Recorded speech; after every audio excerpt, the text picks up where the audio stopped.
Oh, is it bedtime yet? I want to go back to sleep.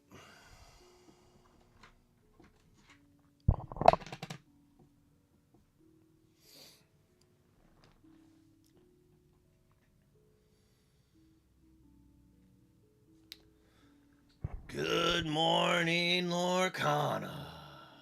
It just doesn't have the same ring. It just doesn't do the same Robin Williams fun. Hey, Parker, how you doing? I need to learn where to exactly put this camera. There, that one looks good. Whew.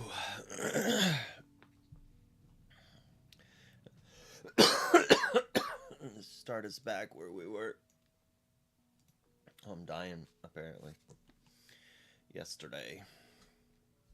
No Gabriel this time, though, sadly. I slept in. I stayed up. I've started the grind. So I stayed up playing Infinity last night till like 3, but mostly because my wife didn't work today, so she could take the kid to school, so I was able to just like not wake up then. So I got some sleep. I could go for more. There's always time for more sleep, right?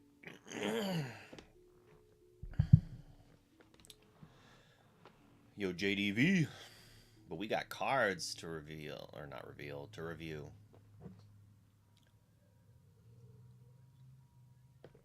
Can't be sleeping when there's work to do. Alright, alright. I need more upbeat music than that. Let's start this up.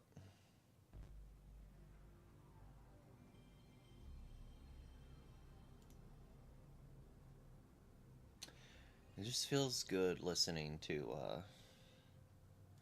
the PlayStation startup. It reminds me of a simpler time.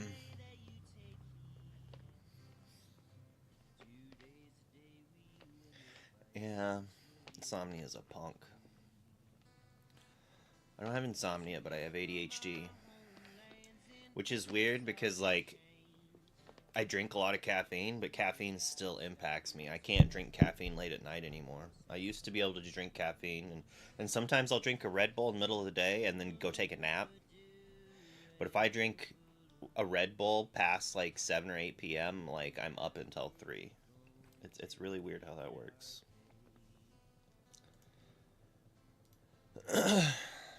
6 cost, 6/4, shift for 4. When you play this character, put the top 2 cards in your discard. Then you may return an action card cost 4 or less from your discard to your hand. I mean, this is kind of interesting. It's just a Lady Tremaine, but worse, but bigger. It's not a bad card. Like, yo, Warku, how you doing, man? I did respond to your message, actually. Caffeine naps are so good. If we ever get, like, I own like 30 or 40 Lady Tremaines. If we get a casual format of some sort, cards like Lady Tremaine, cards like Lyle are like pretty solid in the long run, but they're like nothing. King. Uh, I don't know what we could do with this in core though. Like return strength, basically. It's another uninkable, but maybe it's something for Ruby Steel. I'm gonna give it 2.5 stars just because I love this. You might not know it, but I love things that return cards from your discard to your hand. Um, my favorite card kind of does that. Ursula 3, Deceiver of All. She kind of does that. She returns it from your discard and re-sings it, right? Just a la Snapcaster Mage.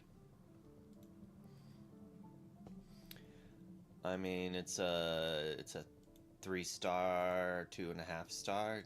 Are we doing 3 star because it has a shift target, or no 2 star because it has a shift target? It'd be 1 star if it had no shift target.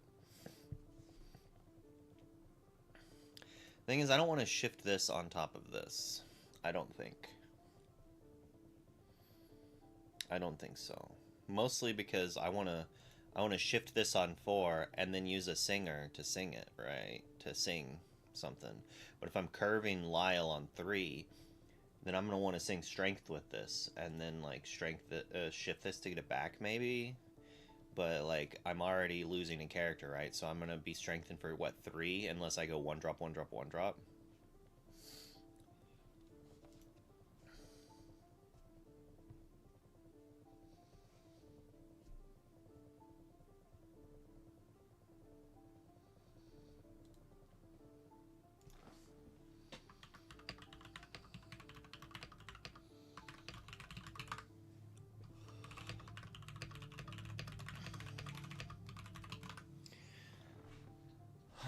Maybe Ruby Steel. But I mean a 3 cost 4/4 is like not bad stat wise. It's still like 2 star. Like it's a decent body. This is seen play. Some people are just playing them to play them, right? Just they're like a good body and they brawl pretty well. I'm like trying to drink. It's so irresponsible. I'm trying to drink my chai latte as fast as I can just so I can get to the Red Bull. 6-7 milligrams of caffeine at a time. It's actually not very much, right? Like, cause these bad boys are like 150 or something.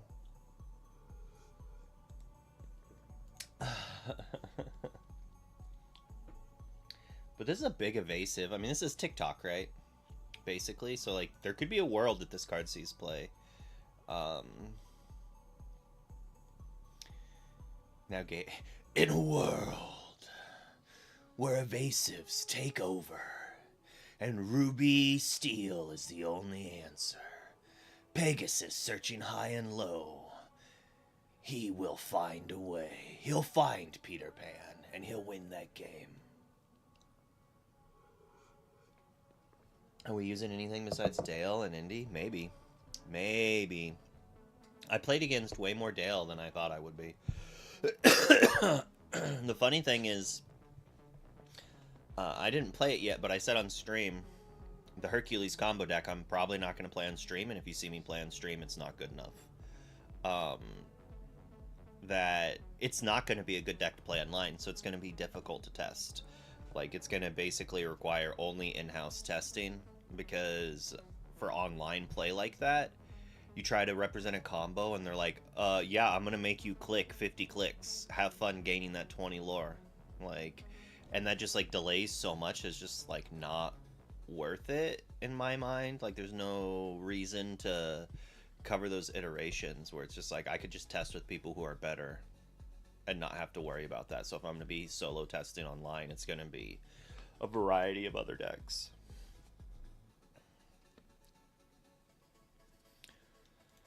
I like this card. She's probably not going to see any play, but a 1 cost 2/1 rush I like way more than a 2 cost 3/1 rush. But at the same time, this is like a sideboard card. There's been quite a few cards in this set that I'd be like, you know what? I kind of want sideboards again. Like, there was a while I didn't want sideboards. Well, I kind of always did, but at the same time, I could tell that adding sideboards at certain periods of time in the game were bad.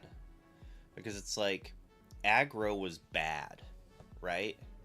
And it barely saw play. It would see literally 0 play if everyone could put in, like, 4 swords, right? Like, there was just a format that grab your sword was in that no one was playing it. And it's just like, okay, so are we just putting 4 grab your swords in for, like, the 10% matchup and then, like, a couple other cards?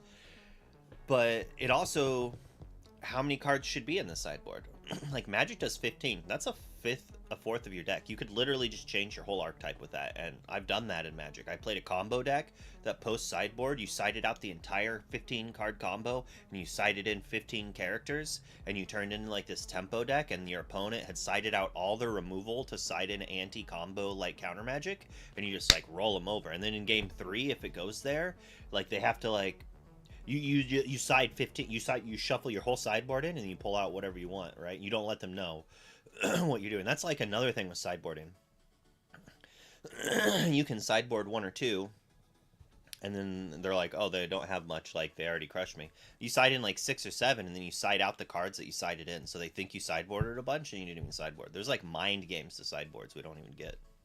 I miss some of that, but I was a pin trick player, so I don't really do it anymore. Sometimes I do just because it like you. The funny thing about pin trick is sometimes it just happens without even trying, because it's like, well, obviously they're going to be questing, so I'm going to pick up my pin to write the change. It just happens to be that like they shouldn't quest with everything, right? And then so they see that and then like, oh yeah, I should quest here, huh? But in Lorcana, it's like you pin trick to hopefully set up a Rapunzel trap or something. Oh yeah, notes. Notes are nice. The funny thing is, like, sideboarding is a skill, and you can't just you're using shake weights.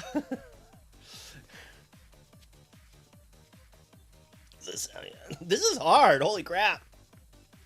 Like trying to actually make the 5 pound weight jump up.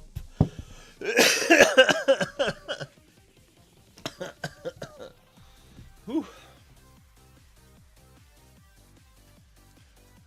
No, the little 5 pound weights. I can't even do a pull up anymore. So obviously I am out of shape. I was up to doing some pull ups, and then I just got lazy and I got fat, even more fat. I like to eat.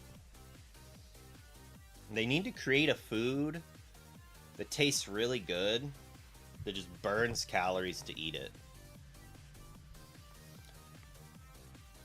But I mean, this is like a 1.5 star. If we had sideboards, this would be like a 3.5. Kind of. But like, what is this hitting?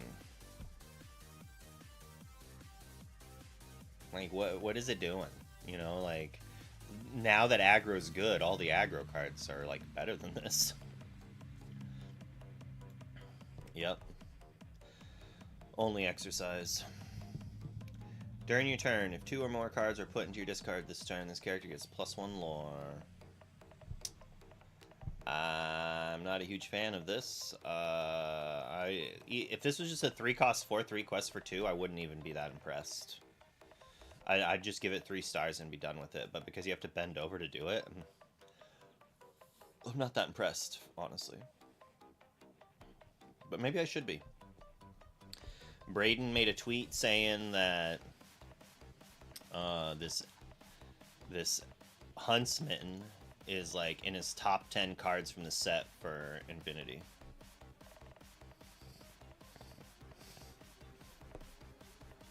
And that's a little cray to me, but this card's cute. I have played against an Amber Ruby deck that Ohanaed this for 4 in Infinity. It was pretty funny. I lost too. Like, I lost to 2 Amber Ruby decks playing Green Steel, and it blew my mind. I just kind of stumbled once, and then just quested all out. It was mostly the Dale that really did it, though.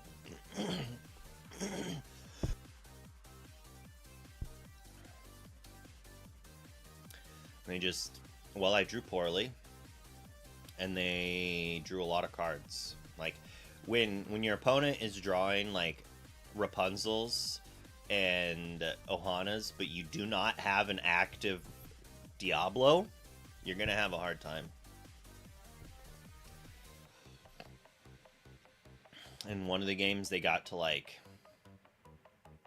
16 and then, like, B-prepped and then played Storm and then Storm. It's like, okay. Oh, no. Whoa, oh, okay. So the weirdest play line. All right. They take out my first Diablo with that 3-cost banish. Or no. I know what's in their hand. I know they have the 3-cost banish chosen evasive in their hand, right? I get them. I see them ink one. I know they have another one in hand, right? It's just obvious. I make them discard some cards. They ink another one, They've got 3 cards in hand. I make them discard. I make them discard. They discard Genie. Then I just play the 3-cost Diablo. Pass. Instantly. Last card in their hand was the 3rd Horseman Strike. I'm like, you kept that over the Genie. Like, I had the choice between playing a Lenny or a Diablo. And I'm like, they only have 1 card in hand. Why would they ever keep Horseman Strike here? Like, there's no way, right? There's no way. And then they keep it, and like I just get got. Like, had I just played the Lenny, taken the Horseman Strike, and the next turn develop the Diablo. Lesson learned: your opponents are always gonna do the thing that turns out to be good against you, but seems awful. So you can't outplay foolishness sometimes, or maybe it was just like brilliance. If there's a way that Ohana in Amber Ruby is good in core, it's going to be this Zeus. Like, I kind of like it. It is... If you play it and they don't answer it immediately, like if they're not on steel, you're drawing 4 cards. And that's pretty fire. Were they going to do Elsa it and trade one of their characters? I mean, yeah, that's kind of rough, I guess, but... You know? And we're playing Rubens, and we're playing other things, too. When you play this, you may put... So, Ruby has all of the enablers. I don't really want to play this card. Like, maybe in Limited, I'll play it if I have, like, some good cards that trigger off of this. But, like, realistically, most of them trigger when you play it. So I can't even play a 5-cost like this and then play a 6-cost to get it, because I've already put 2 cards in my discard. I think Ohana is going to be one of the best cards in core post rotation and in set 12. Even more so post rotation. Like post rotation, stuff like this is playable. I think secretly an Amber Sapphire deck is going to be the best deck, but I kind of said that before. But you know, they didn't have a 4/5 ward character to play Ohana on before, right? You couldn't get the Ohana active because they just banished your stuff. Humble's still on? You know, of course he is. During your turn, whenever one of your toy characters is banished, chosen character of yours gains evasive until the start of your next turn. I mean...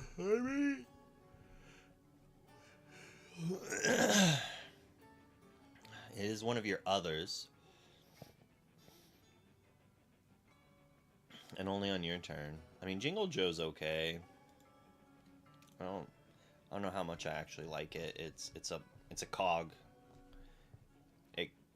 It fills a role. It's like you're never gonna be too happy to see it, but at the same time, like maybe using it to get some evasive action going. And then you could play the Wind Up Frog for free. I mean, this is 3 stars because you can play it for free. It's also a 2-cost quest for 2.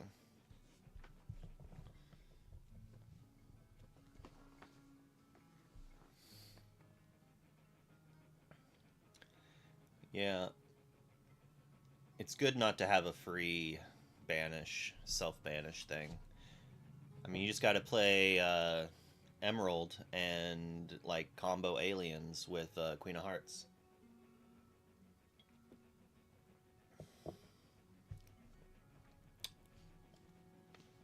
It's like playing Alien, play Queen of Hearts, play Sid. In this world, they don't play removal.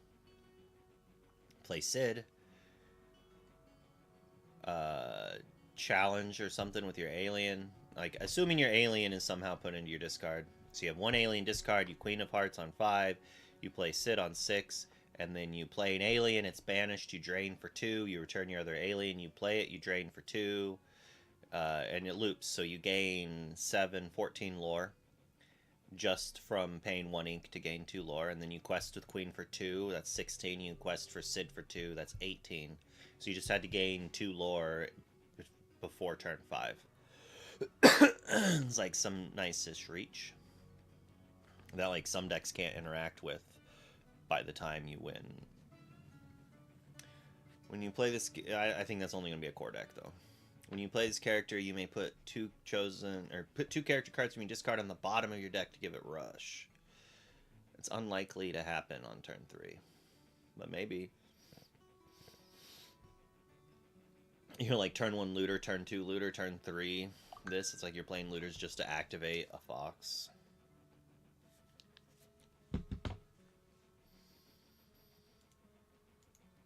I'm kind of upset, actually.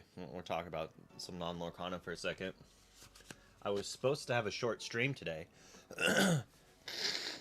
because my son has his musical today that they've been rehearsing for weeks, right?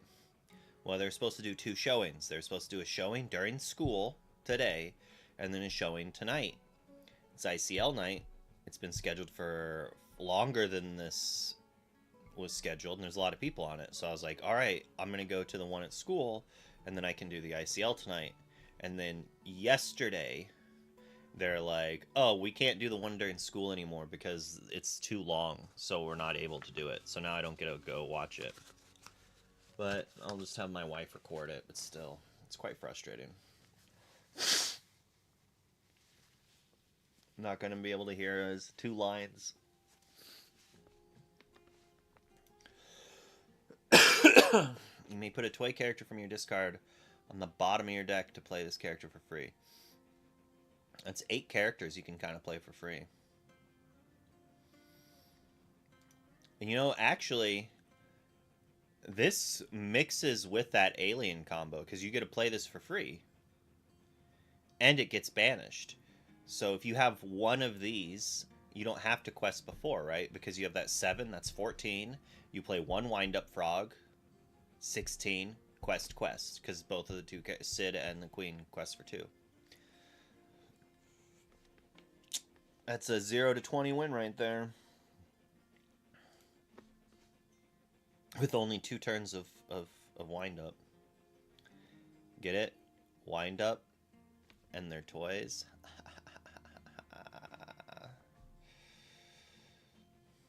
I swear this set has the most cards I need for my PC. What do you mean PC, Darth?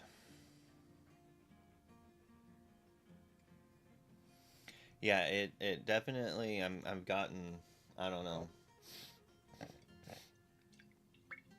I definitely got some congestion. I think this card's fine. I mean, anything that's free, it has to be considered just good. As we had LeFou, that did nothing, right? Whenever this character quests, if you played a character this turn, you may ready another chosen character. If you do, they can't quest for the rest of the turn. This is kind of neat. But...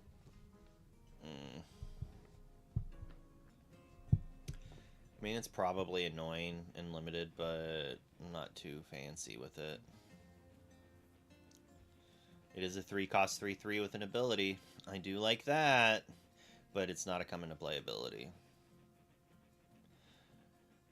A 7/6.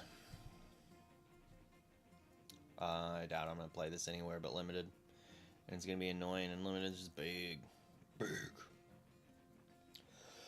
A 3/3 evasive reckless. I mean, if you want to answer Diablos,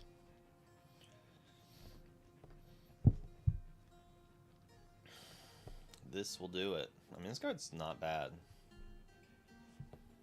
It's probably good in core too. Like, I think that's good. I think this is also fine. Like, it's just uninkable Maui, right? Like, this is what Maui should have been. Let's see if Maui's still good, kids. Like, if this is playable. I don't know if it's... Like, I don't think Maui was never good enough to make Ruby Steel good, right? Maui is just like a cog that when a control deck plays it, it's really good. But, maybe. Maybe. I mean, it's big enough to take something out in Ohana, and they have to, like, 2-for-1 themselves to stop Ohana value to boot. When you pay 2 or less to play a card, chosen character gets +2 strength this turn. During your turn, whenever one of your other characters is banished, draw a card. So it's a 4 cost that I can play, and then when I get a trade, because I'm obviously the aggressor, or the defender, because I'm Ruby. This is just, it's like an uninkable pumped up crab. Like, I like this card. I mean, he's the leader of Sid's Toys. Of course he's good. There's like quite a bit of decent toy action. This, on the other hand, I'm not too thrilled about.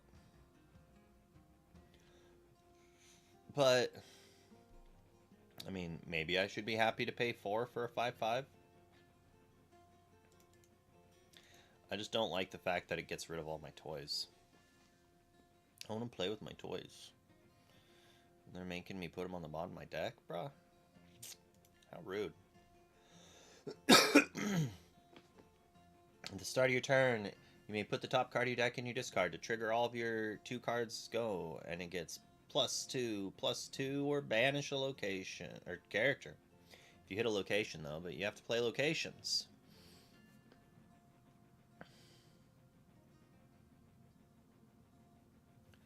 Yeah, if only I knew of all the strategies. But thank you.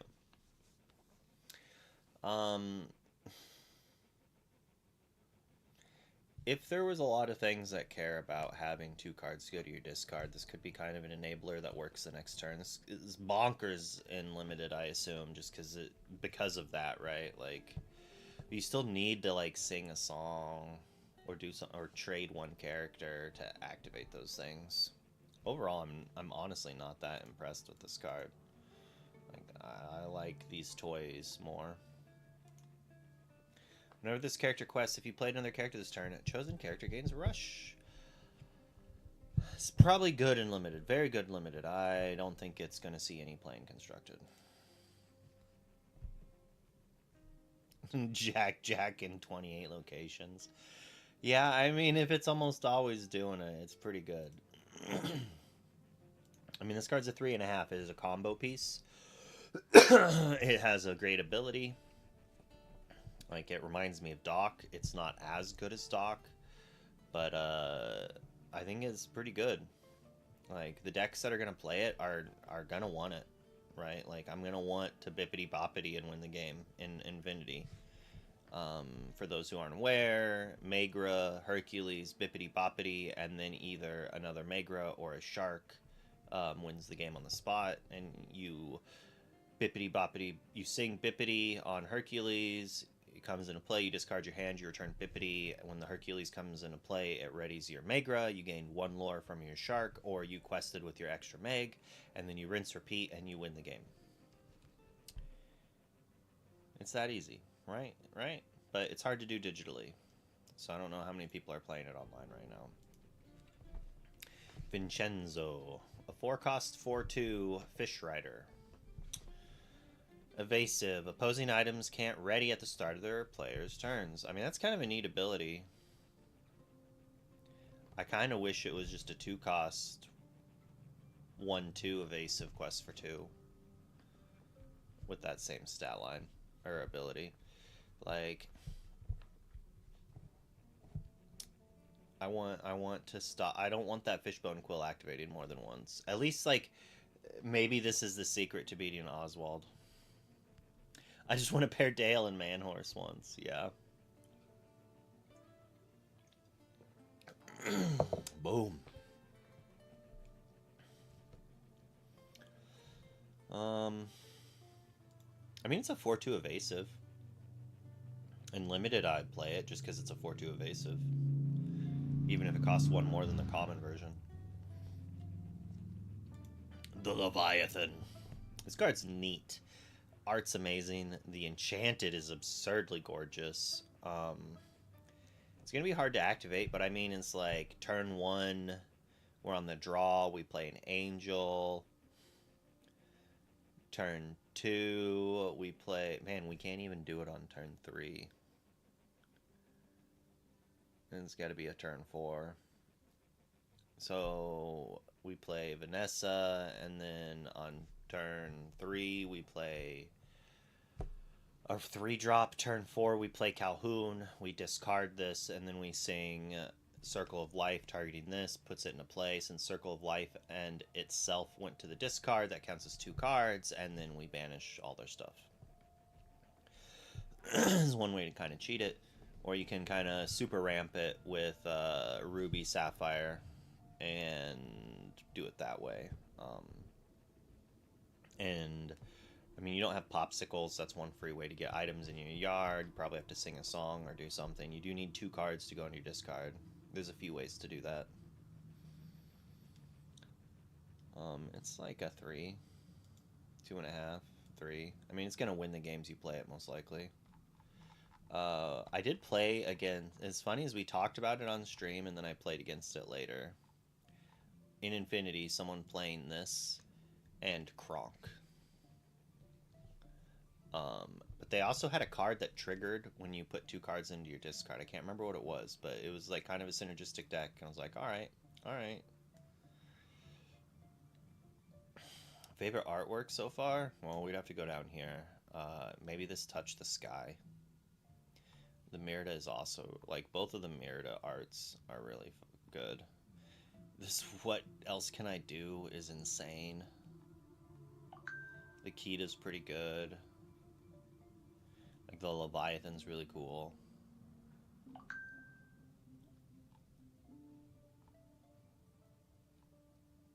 Ooh, Isabella's pretty good.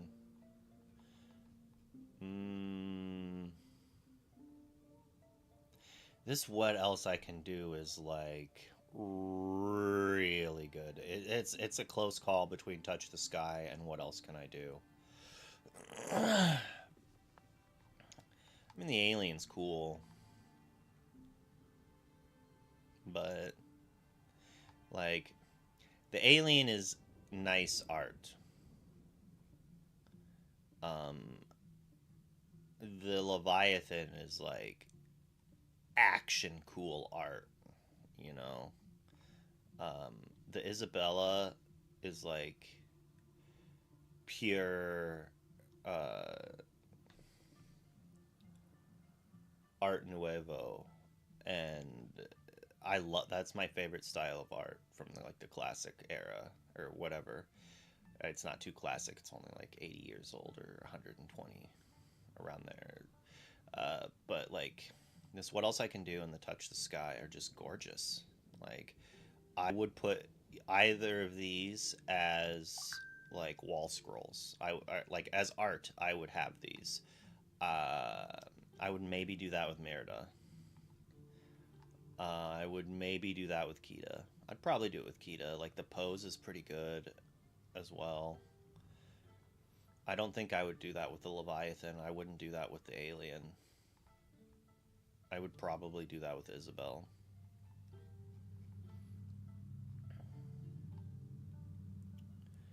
It's hard to say. Like,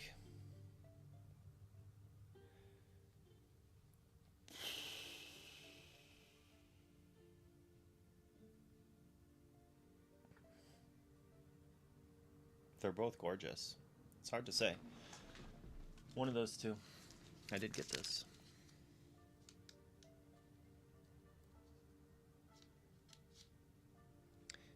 This camera doesn't do it justice. Doesn't do her justice. Probably What Else I Can Do. It's so pretty.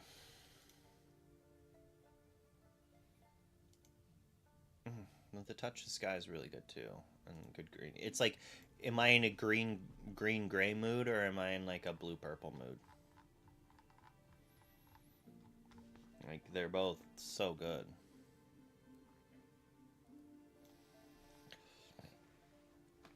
I mean, I'm not playing with either of them.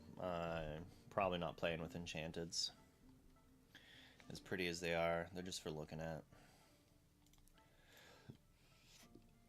Sid Phillips. It's going to require some decks to play removal if it's good.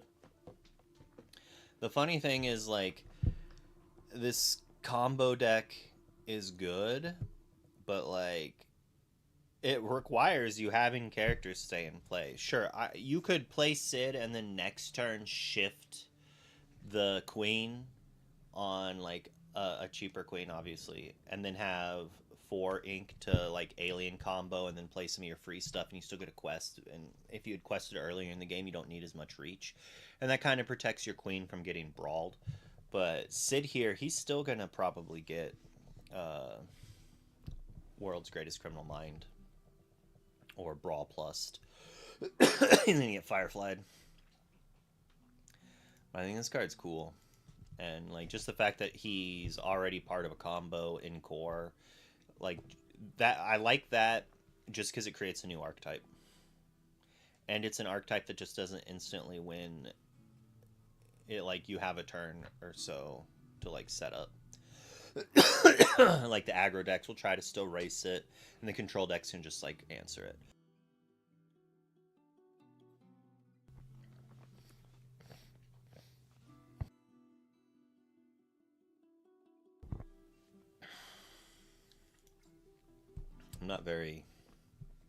I'm not overly hyped on this one. I need to go grab toilet paper, some Kleenex.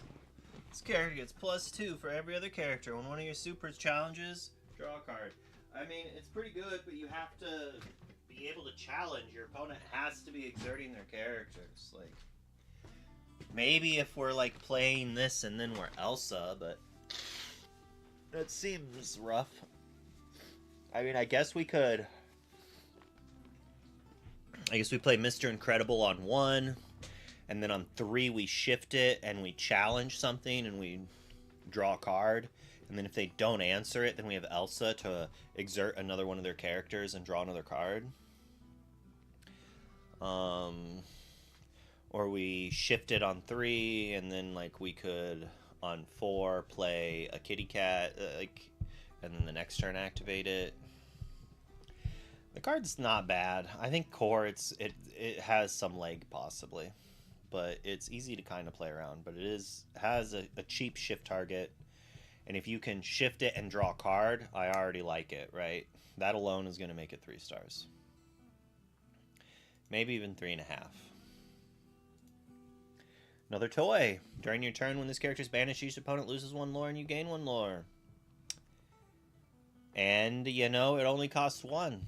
So if you have this in your hand while you're alien comboing, you could just play it instead of the alien and get a trigger for 3 instead of 2.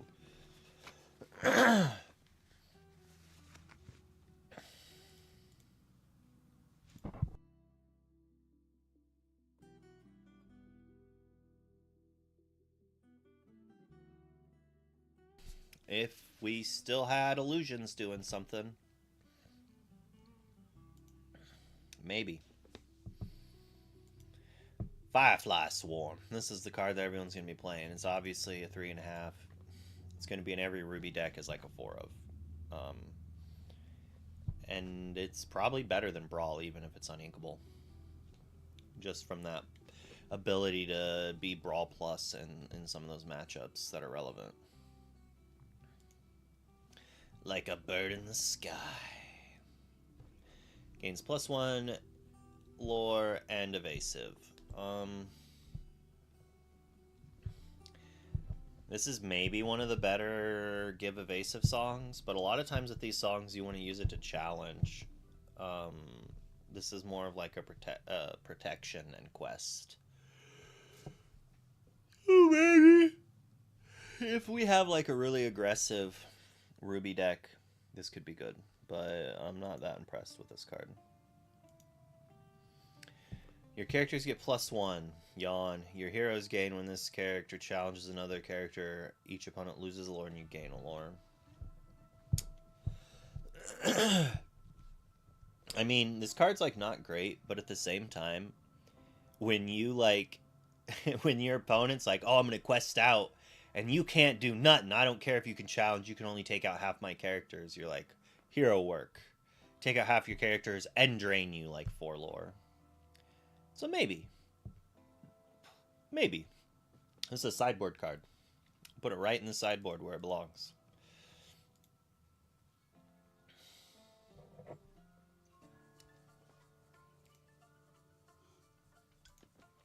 And the Dangerous Plan's quite a dangerous card to play. Haha. At random. At random. It's just not good. Most likely. Most likely. Because I know what happens when I play this. I discard the best card in my hand. And then I lose. And that's why you don't play it. Now, if we had cards that you could play for free or play when you discard them, it's a little different. But we don't. We don't. So it's kind of not there. Look at the top 4 cards of your deck. You may reveal a location card and put them into your hand. Put the rest on the bottom of your deck in any order. Amazu's Inkcaster. I think I want to get a foil of it. I want to get a foil of all the Inkcaster cards. That seems like a cool shadow box thing to do later on. If we cared about the Illumineers at all. Some people like the Illumineers. I don't know how to feel about them. Like, they don't do anything, and there's not that much story for us to watch. Maybe if we had more story, like, give us a comic every set. Come out with a comic book that, like, an online web comic that gives me, like, 6 pages of adventure. You know, make me care about these Illumineers that are not on cards. Yo, Habibi. Yeah, fitness arc time. Like, I mean, this is a neat card. If I'm in a location deck, maybe I want this. Pay 1, draw a card. Like, that's not that bad. It just, like, locations are so subpar, I doubt it's going to see much play. And the start of your turn, put the top card of your deck in your discard. Characters get +2 here. Best card in set that we've seen so far. I think we gave 2 cards a 4.5, maybe. Did I even give Dash a 4.5? What did I give Dash? A 4.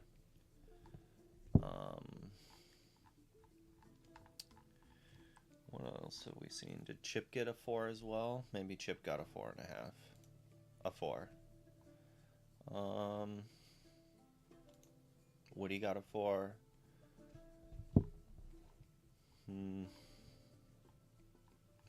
Probably Chip so far.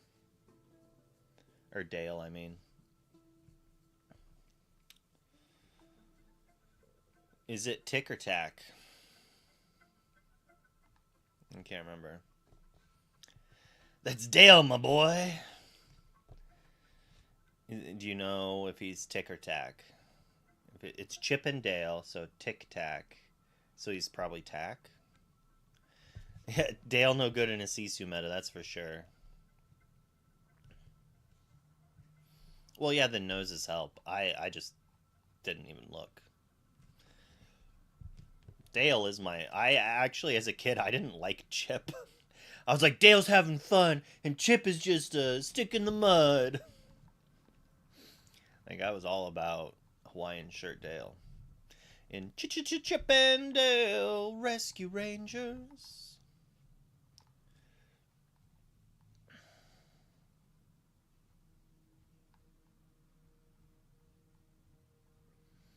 I gave Hercules, what, a 3.5?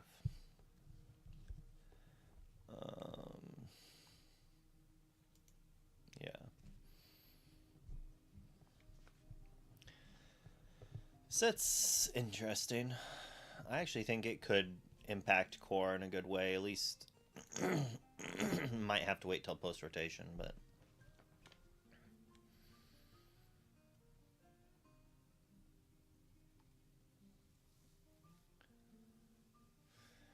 At the start of your turn, put the top card of your deck in your discard. Yeah, maybe if you really need to activate your, like, this and Jack, putting cards into your discard for things. It's also a location to run with Jack. Are we supposed to be, like, making it so we can play Leviathan cheaper? I love the flavor text on these Atlantis cards. Who knows what that says?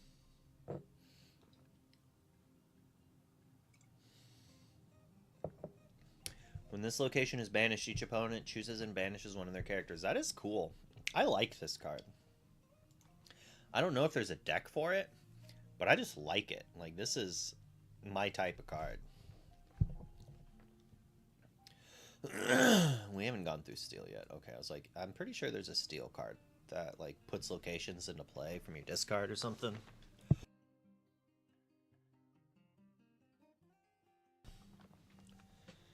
But it's neat. It's uninkable, but it's cool. And if they challenge it down, it banishes their character. Like, it seems like something I want to be playing with beep reps. The problem is it's uninkable.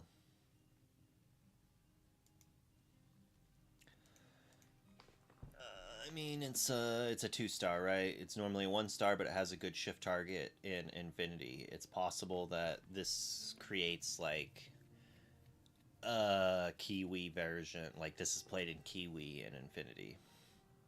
I don't know how good that deck is, per se, but this is probably in it. It's better than having their 1-drop Robin Hood get shot. Get banished. Prince Charming. Out of his element, wearing dress clothes again.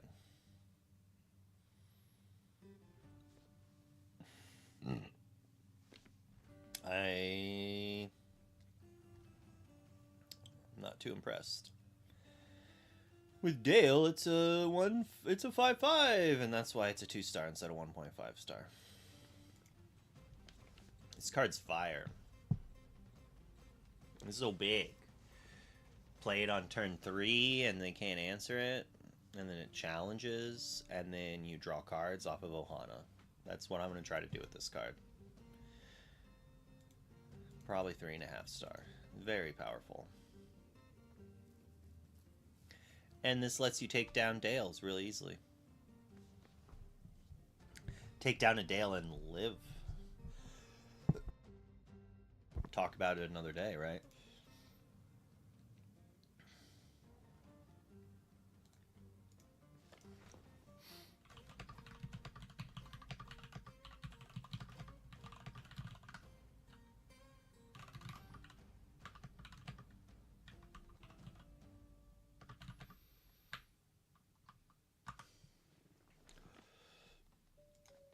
Dale's never turning sideways.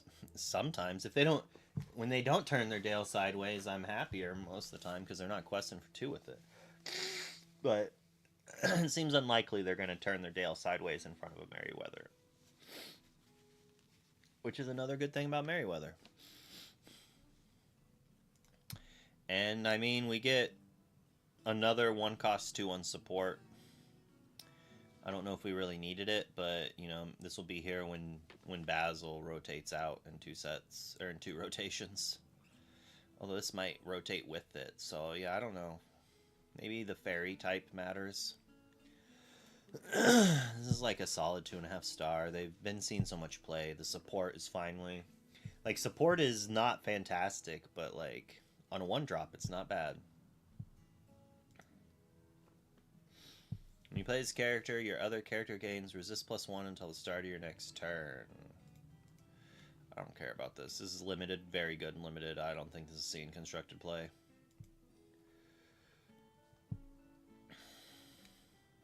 Limited. I mean, this is not a bad card. Like, it's kind of big. It's a super if you're doing super synergies. It challenges genies. Like, I think it's just an okay card. Like, it might see play. And I wouldn't feel bad playing it in a deck. Like this, I would feel bad to play this in a deck, constructed or limited. Even in limited, this is like kind of an okay trick. It's still like... You don't want to play cards like this. It just gets overshadowed so easily.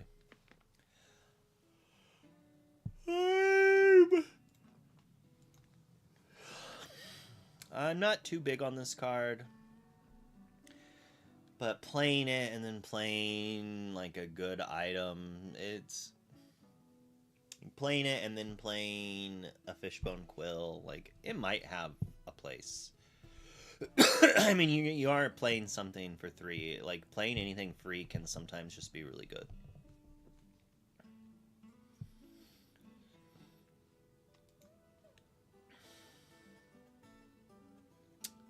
I mean, I guess this is a way to activate Sisu, but I don't want to be playing an uninkable 3/3. Like, yeah, it answers Sisu, it helps Sisu, but it also gets banished. It also can't be ink. Like, it's also not a good character. Well, I mean, he's a bad guy is what I mean. He's a Chip and Dale villain. I don't I vaguely remember him in an episode. I had like a Chip and Dale VHS that I watched all the time. Yeah, this putting in Snowfort, like if there is an Emerald Sapphire aggro deck in core that can just play this and drop a Snowfort, that's pretty good. And if you're playing some of these little support thingies with it,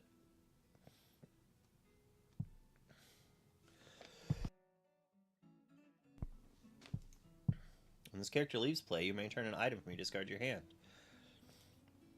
Nah, fam. This is 3 stars only because of Dale.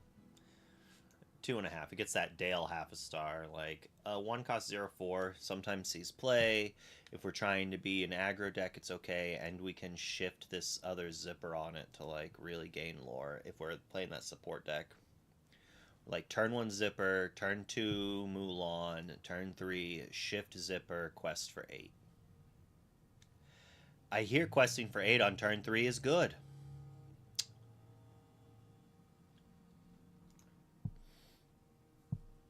And that's 10 willpower they have to answer. I hope they've got the brawl.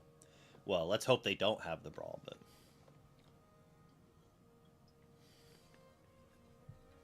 I'm not too impressed with this. Like, I'm gonna activate super. I'm gonna pay 4 and super suit twice.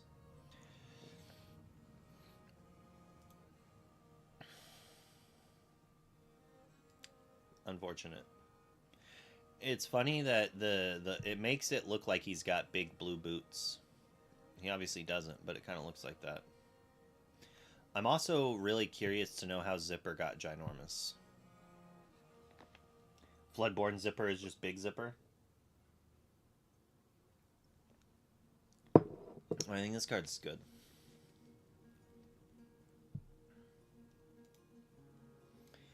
Whenever this character quests, you may move up to 3 damage from chosen character to this character. No pressure. She's gonna take it all. I could see this being okay in limited, maybe, but I'm not gonna want to play this in core. When you play this character, look at the top card of your deck. Put it on either the top or bottom of your deck, and then stop playing this card. I mean, this is playable in limited, and this is not playable in constructed, in my opinion. Maybe in a Bruno deck, but even then I don't want to play that in a Bruno deck. Perfectly in control, Isabel Madrigal. When you play this character, and whenever she quests, you may move all damage from chosen character of yours to this character. At the end of your turn, you may remove all damage from this character.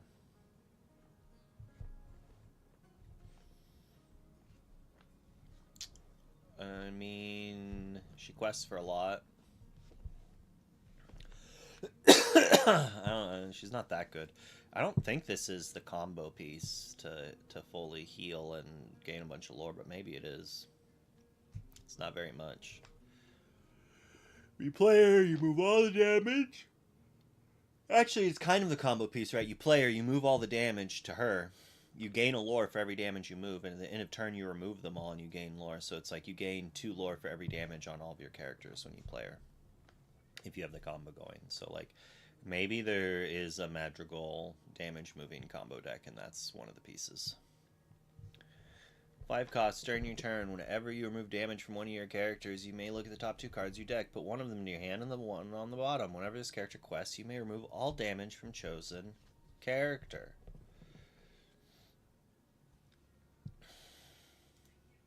No thanks. I mean, it's an okay body. But I don't want to play it. It's like something I kind of want on a 3 cost 3/3 quest for 1 or quest for 2. Cinderella, Cinderella, nice and resourcefully. Yep, that rhymed. Whenever this character quests, if you played another character this turn, you may put the top card of your deck into your inkwell face down and exerted. A 4 cost 1/4. A little slow at what she's doing. I don't think she's very good. There's quite a few characters that do this, and this tends to be one of the worst ones. It's also only a 1/4. Her best attribute is she's a princess to trigger the better Cinderella 4 cost. When you play this character, you may look at the top card of chosen player's deck, put on either top or bottom.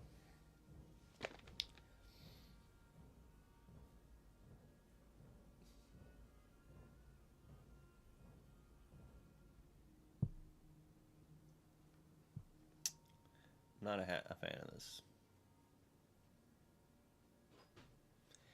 It's just so expensive for so little.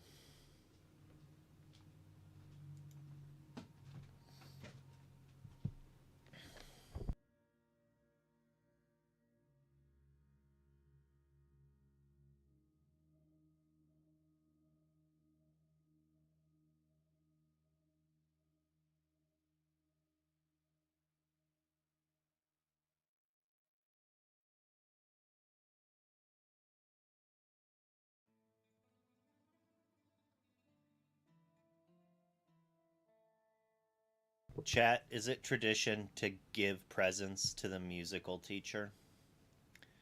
And is it tradition to give more than one gift to the music teacher?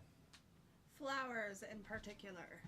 Well, we're giving him a mug that says something stupid like, "You're the best music teacher in the world." And then she also wants to spend her own hard-earned money, because she makes the money, buying him flowers, bruh.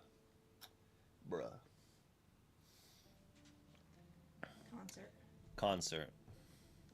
A musical. It is the only musical thing they're doing, right? Yeah.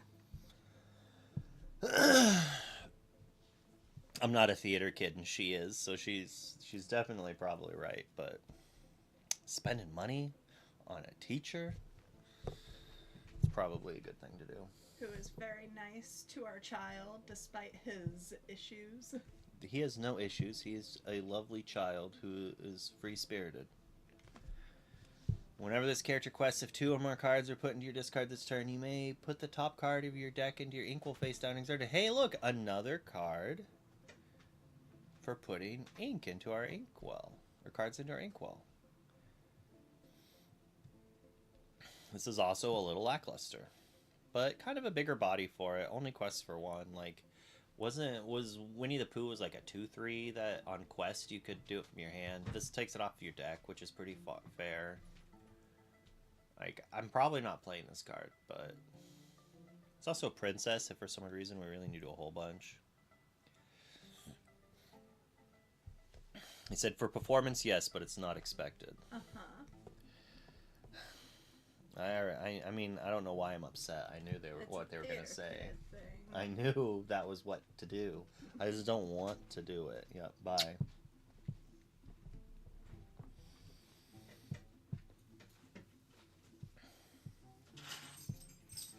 Yeah, there's better key to shift targets, hopefully. Bye. Have fun. At the end of your turn, if 2 or more cards are put in your discard this turn, you may... What? I think I've already taught, like, it's the same card, but this one's better and worse. Like, you don't have to quest with it. So you can just sit back and do it. But, like, come on. Why is there so many cards in Sapphire that all they do is ramp? It's boring. I guess it's boring because it's not good ramp. Like, there's like 1,000 cards in Lorcana that ramp, and we play 3 or 4 of them. Because that's like, there's certain ones you'll play, right? Mickey saw play when we didn't have good 2-cost ones. if you want these kind of cards to be played, you can't have Sail, you can't have Tipo in the game. Like, why? Who needs to ramp when you already have 5? I guess you get to play it, sing a song and challenge or something. But I'm disappointed. I'm not mad. I'm just disappointed. Hey, look, another character that ramps. This is different, though. We'll get to that. Remember this character quest, if you played another character this turn, gain 1 lore. This is good. I like this card. An Inkable 2 quester on turn 1 that doesn't have pay an extra 1. Like, this card is good.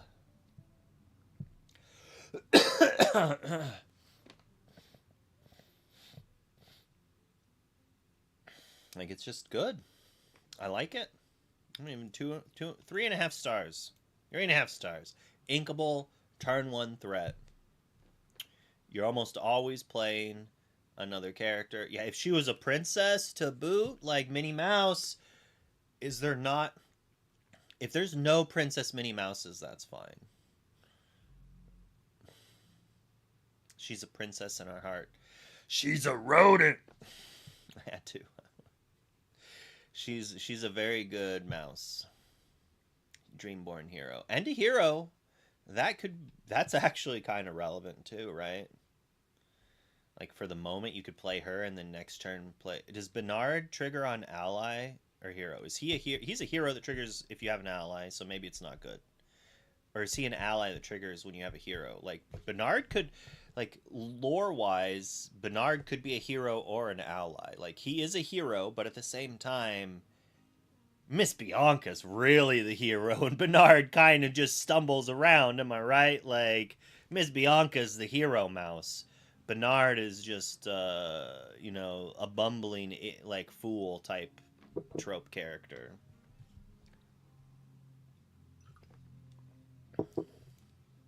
Kita.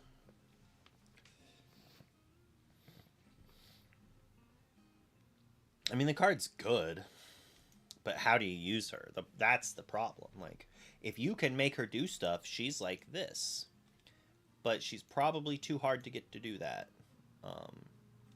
Someone will break it, and then she'll go up in price. And then the deck will get countered, and she'll plummet, or it'll be the best deck in the format. She sings Under the Sea on her own. So you could shift her on Ward Kita if you wanted, just so they don't banish it, even though it's like, I don't like shifting on 4 drops, but you can shift it on Kita, and then sing Under the Sea, wipe their board. And then before you shift her, you could sing the card that gives -2 to their board for an extra ink.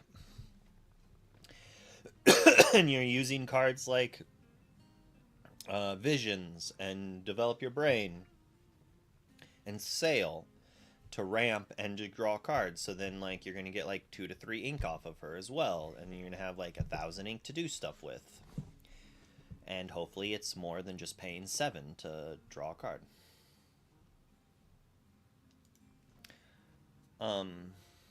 Kita was one of my first Disney crushes besides Esmeralda. You have good taste.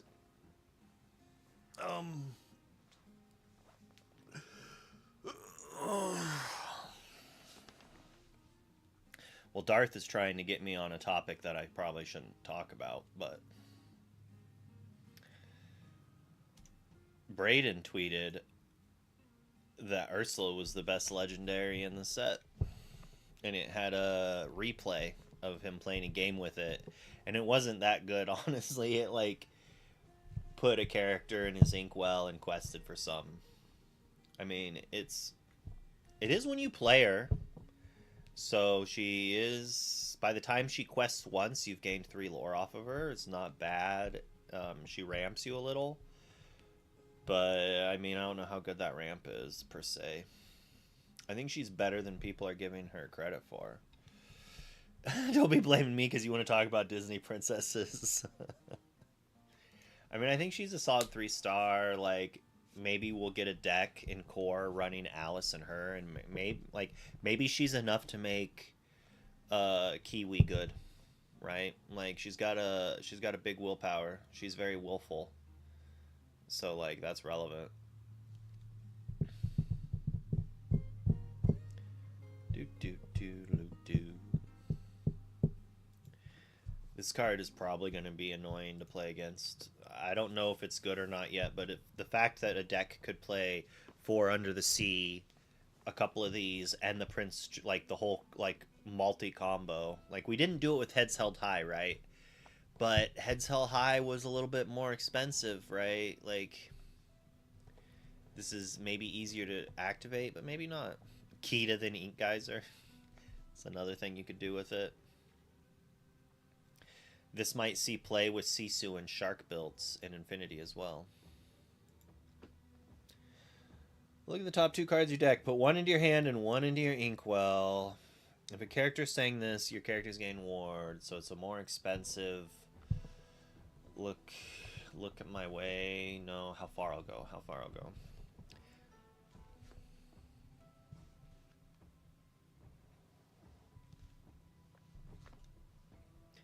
I don't really play because nobody wants to play with me. Oh. I work so much, but I collect this set's got 50 plus cards I need for my personal collection versus the other 11 sets.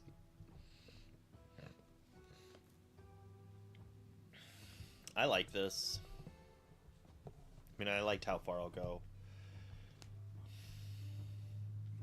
But what are we singing it with? And the Madrigal that has Singer 5 is Amber, Amethyst, Duel Link.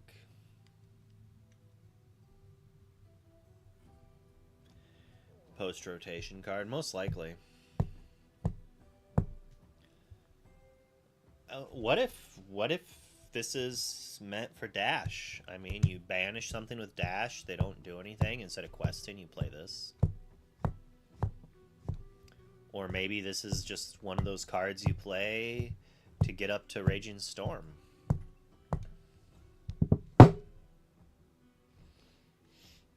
Hey, Shift Kita, play this.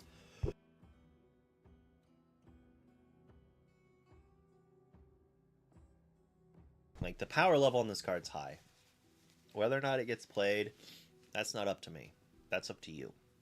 I'm just telling you this is a good card.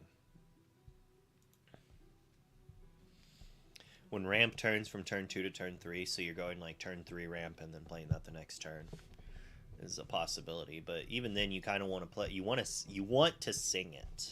You really want to sing that. And unfortunately, Zipper costs 4. Like, if we had a good shift target, like shift sing, like that could be good. But like, I'm not gonna want to sing that with Woody. You can't play this action unless 2 or more cards are put in your discard. Each player chooses 2 of their characters and puts them in their inkwell face down and exerted. I do not like this card.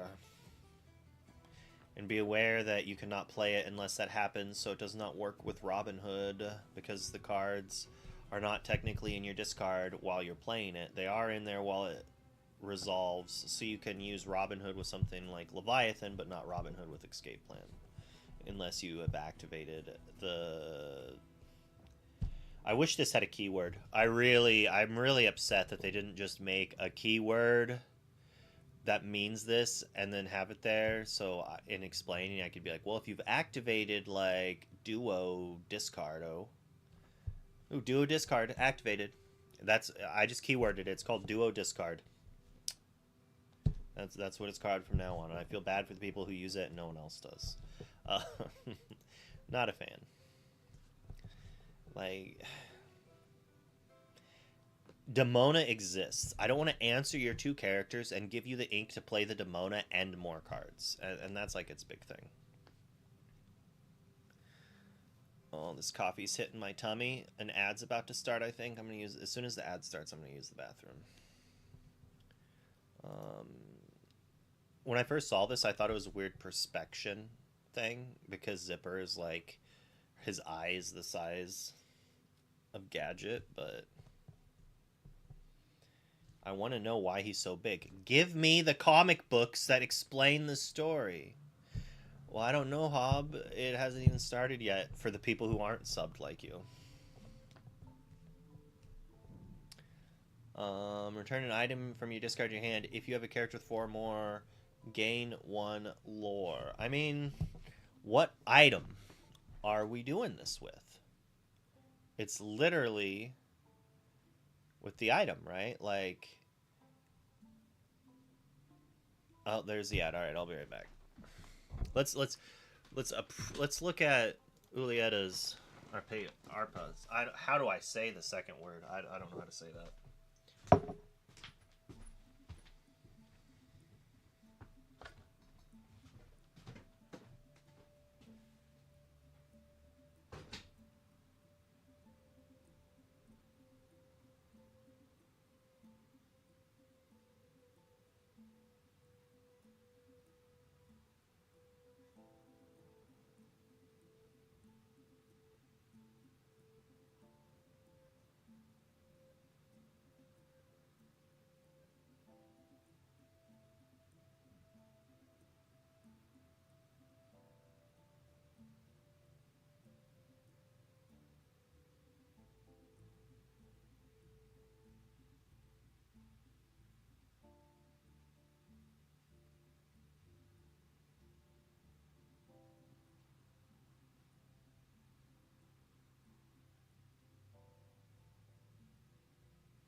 Chai latte's killing me.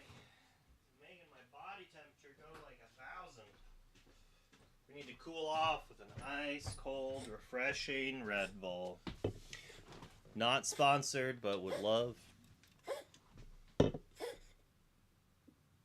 throw up on that couch, kitty.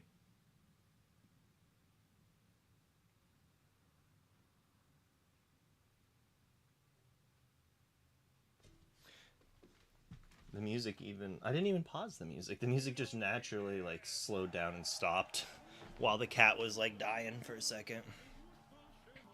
I like Gontu. Alright. Julieta's Arpas. Arepas.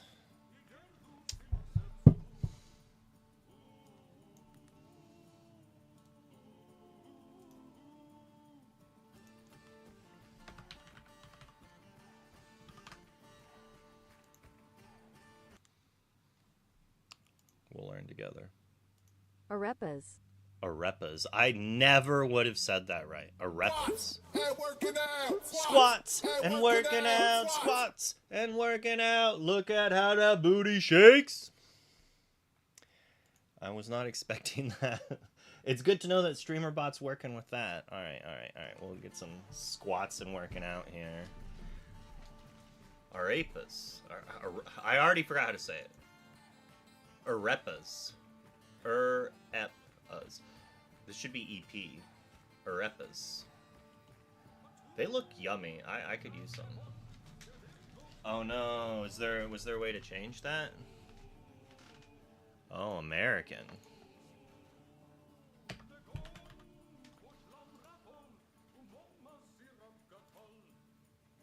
Arepas. Arepas. Alright. Julieta's Arepas.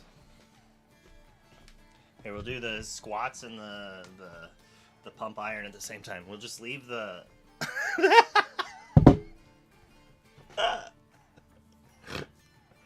I did not mean to thrust like that.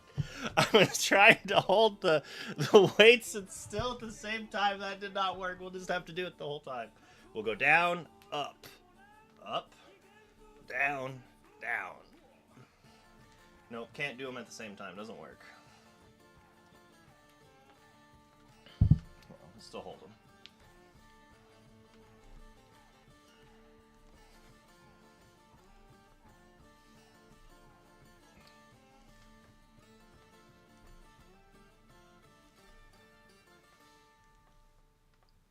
Ooh, that feels good.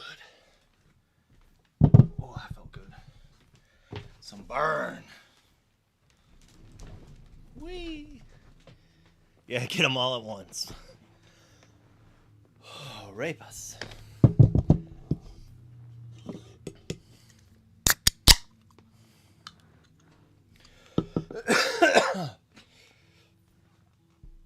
Gotta lift a plane.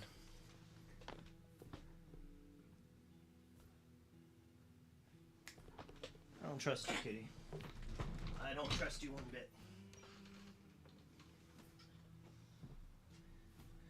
It's hardwood floors for you to throw up on if need be, not my white couch.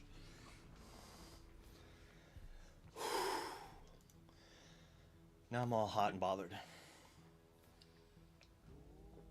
Way too hot.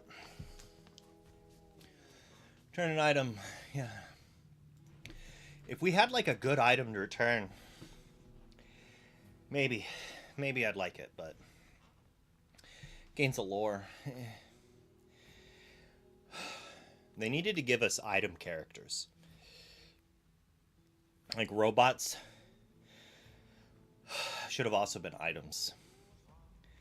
Then maybe we could have had some synergies there and this card could have been good. Like if this said return a character to your hand and gain a lore, maybe. I think we actually had that card and no one played it, so maybe not.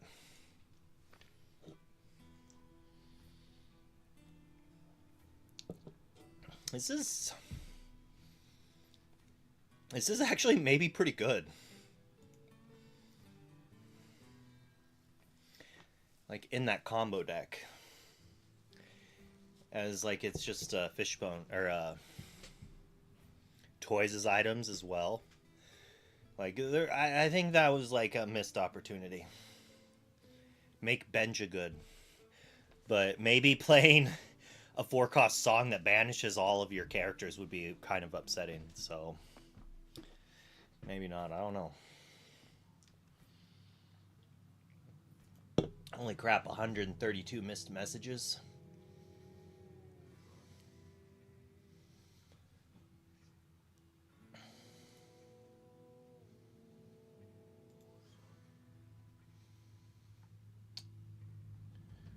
Just people looking at their analytics.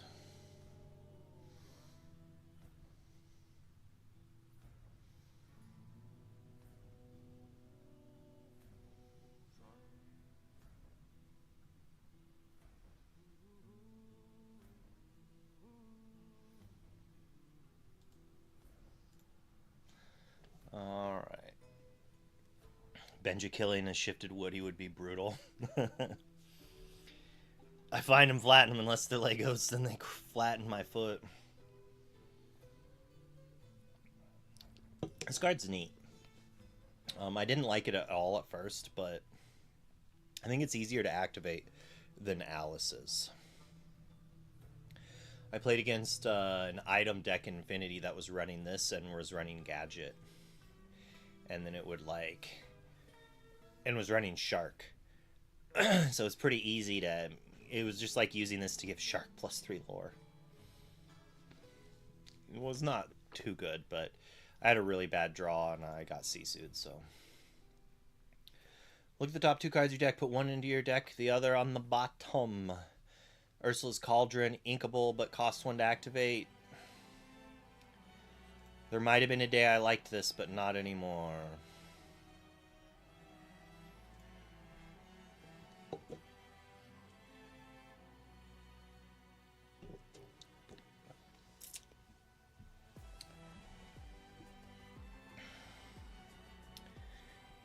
What items are we using this with? Like, Robot Queen? Like, maybe some blue steel items in core? Maybe it will... Here, I'll open this up. Deck builder. This one will be blue steel items, right? So we'll come back and we'll brew this after we do some stuff if we have time. Like, I don't think this is very good, but maybe in a weird item deck it could be.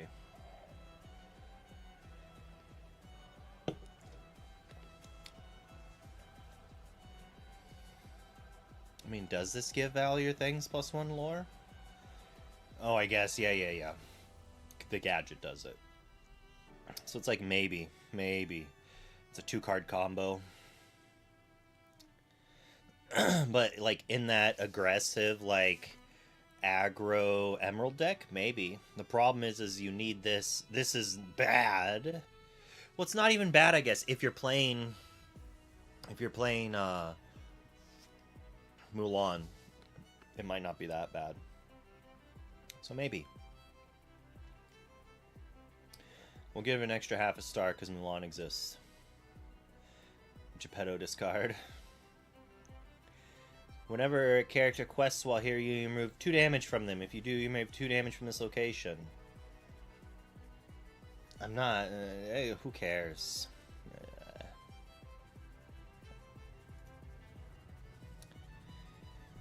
Sapphire's healing and ramping is just, like, mostly not good.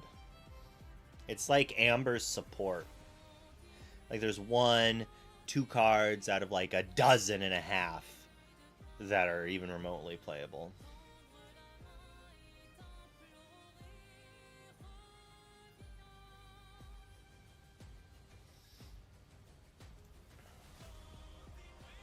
Pocahontas, Steadfast Traveler.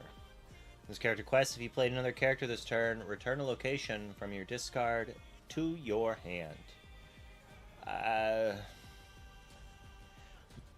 But if I played a character already, I probably can't play the location. And if they're banishing my locations, they're just going to banish it again. But maybe returning the location that banishes one of their characters when it's banished is good.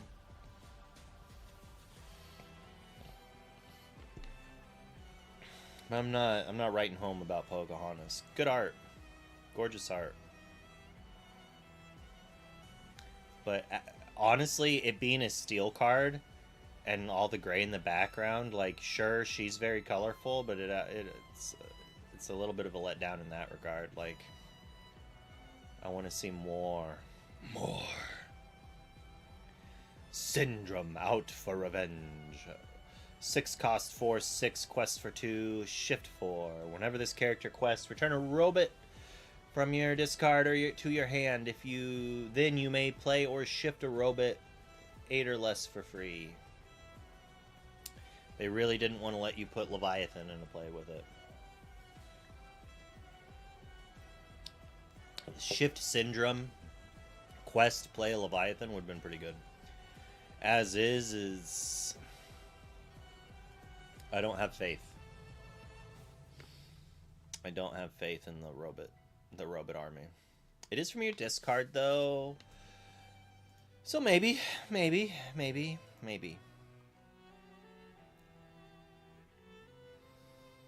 Omnidroid. It's bigger, it's badder, ladies and gentlemen. It's too much for Mr. Incredible! I mean, it's got a shift target, so it's a 2-star. I actually played against this card the other night. Not a big fan. They didn't want to make Red Steel OP. That's fair. Can't make it too good. Giving something alert's okay. I'm probably never going to want to play this horsey, but... Fergus, King of Dunbrook! A 2-cost 3/2 bodyguard. That's kind of cool. And the art's pretty fire. Does he have a peg leg?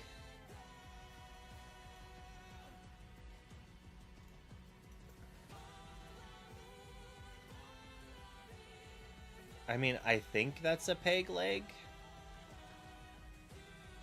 Like, I think that's wood, but it's really weird. It looks like bulging muscle into a chicken leg that's, like, been burnt. He really skipped leg day. Well, lower leg. He, like, he did knee day really well.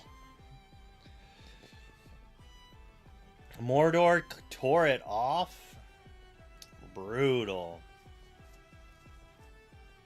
I've not seen Brave yet. Yet is the key word. I have a lot of movies to catch up on. I do think this one's good, though. Like, it's just a nice bodyguard that does some trade up. Like, I'd rather have my bodyguard get taken out, but trade than, like, be a 2/3. A 3-cost 3/4 Challenger 2. I mean, a 3-cost 5/4? I'm probably not playing this card, but it seems okay in limited for sure. Being able to beat up on other 3/4s is pretty key. When you play this character, if a hero's in play, gain 1 lore. The character also counts as being named Syndrome for shift. Not every superhero has powers, you know. Some of us just get in the way and have money. That's what Batman does. He gets in the way and has money.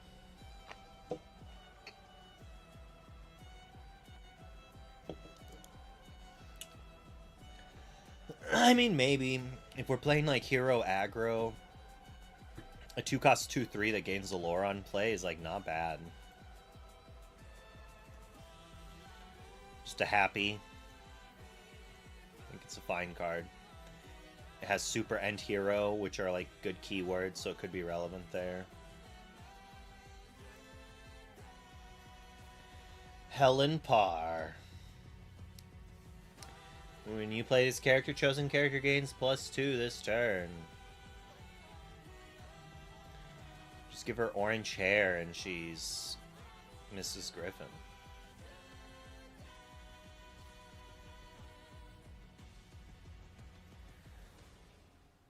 I think this is a fine card.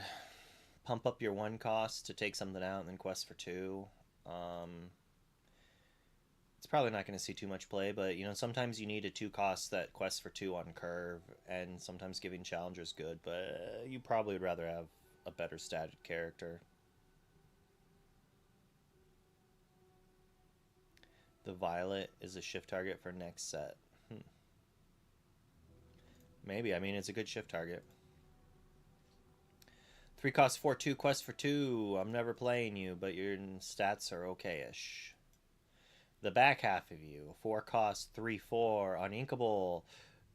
You may give a character resist 2 till the start of your next turn. I mean, that's kind of neat. I'm never like, I don't like Macs. What can I say? I'm not going to be playing the Macintosh. Not playing the Macintosh, kids or dad. I'm more of a PC bro. A 6 cost 6/6. That's an evil kitty cat, and it's got resist. It is a villain and quest for 2. It's gonna be real annoying and limited, that's for sure. And that's all it's gonna see. Shut up! That's what I said when people said let's play Rat Capone. I mean, a 4 cost 5/5. The quest for 2.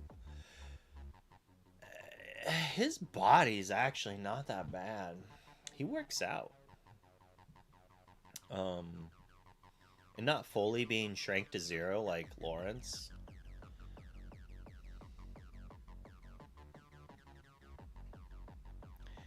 He might be good enough to play, honestly.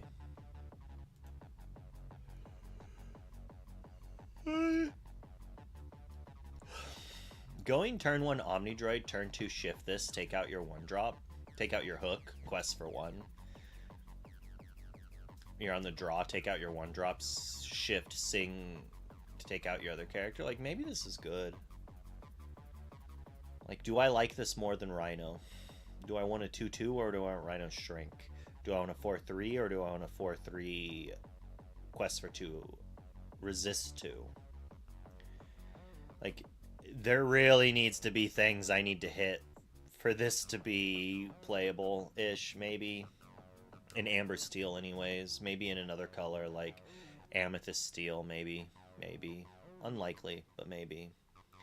I mean, if we're using this somehow to, like, return this, and then we shift it on a 2-drop. That's the other thing is, like, this only triggers if you shift it. Is so annoying. Taking out the trash. Why does he not have a trash bag in his hand? Like, yeah, sure, the robot's the trash, but come on.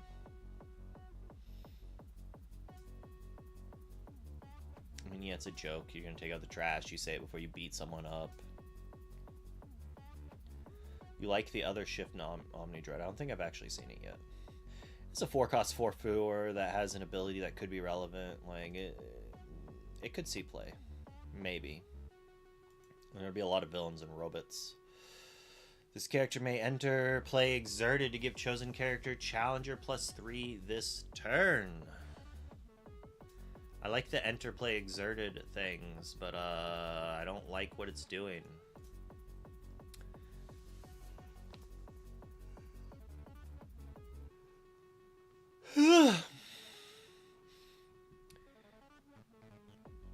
I do like that this works well with the Emerald 4-drop that at the end of your turn, if you have 3 exerted characters, like we have a couple characters that come into play exerted that aren't bodyguards to help with that. So you like play this, may come in exerted, pump up one of our characters to do a like one of our 0/4s or 1/4s or something to challenge something, and then we quest with the Emerald card, and then we gain a lore, we deal a damage, and draw a card. Like, it has a place that it could be played,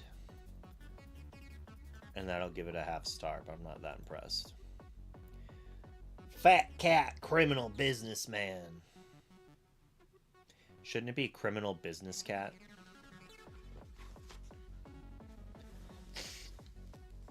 Just saying. Just saying. You don't become the most wanted cat in the realm by playing nice. Also, you don't become the most wanted cat in the realm by playing mice. Alright, I'll see myself out. We'll give him a 1.5 star, because people are going to play him with locations for reasons. And, you know, like, if you go location, location, location, and then play this, and your opponent only has like one character, that could actually be good. Probably not, but it could be. He also quests for 2.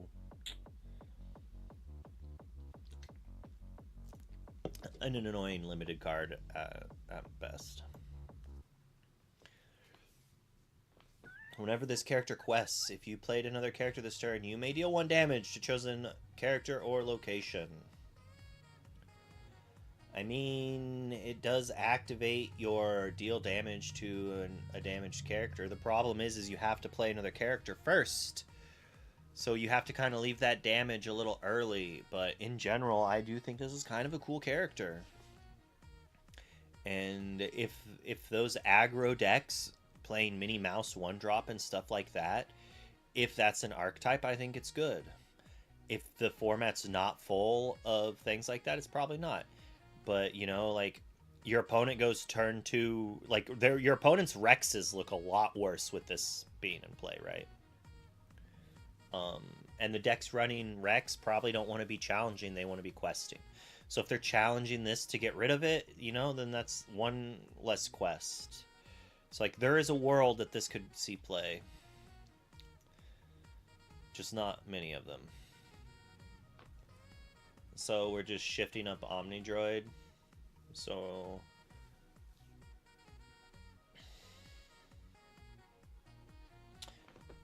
Just saying, this card should say Electro Armor. This gets +2 resist for every card underneath it. Just saying. Reward me for shifting on a card that's already shifted on a card. Like, reward me for going 1-drop Omnidroid, 4-dropped Omnidroid. Like, go version 8 into version 9 into version 10. Like, why? I mean, resist 2 is probably, like, resist 4 is probably too much, right? And then if you gave it +1 resist for each one, then you're jumping over for the same thing. It's not as good, but...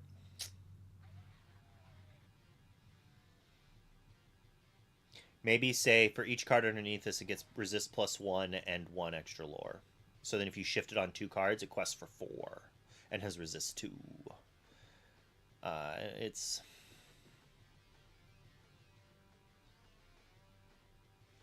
This gives the fixing old mistakes feel.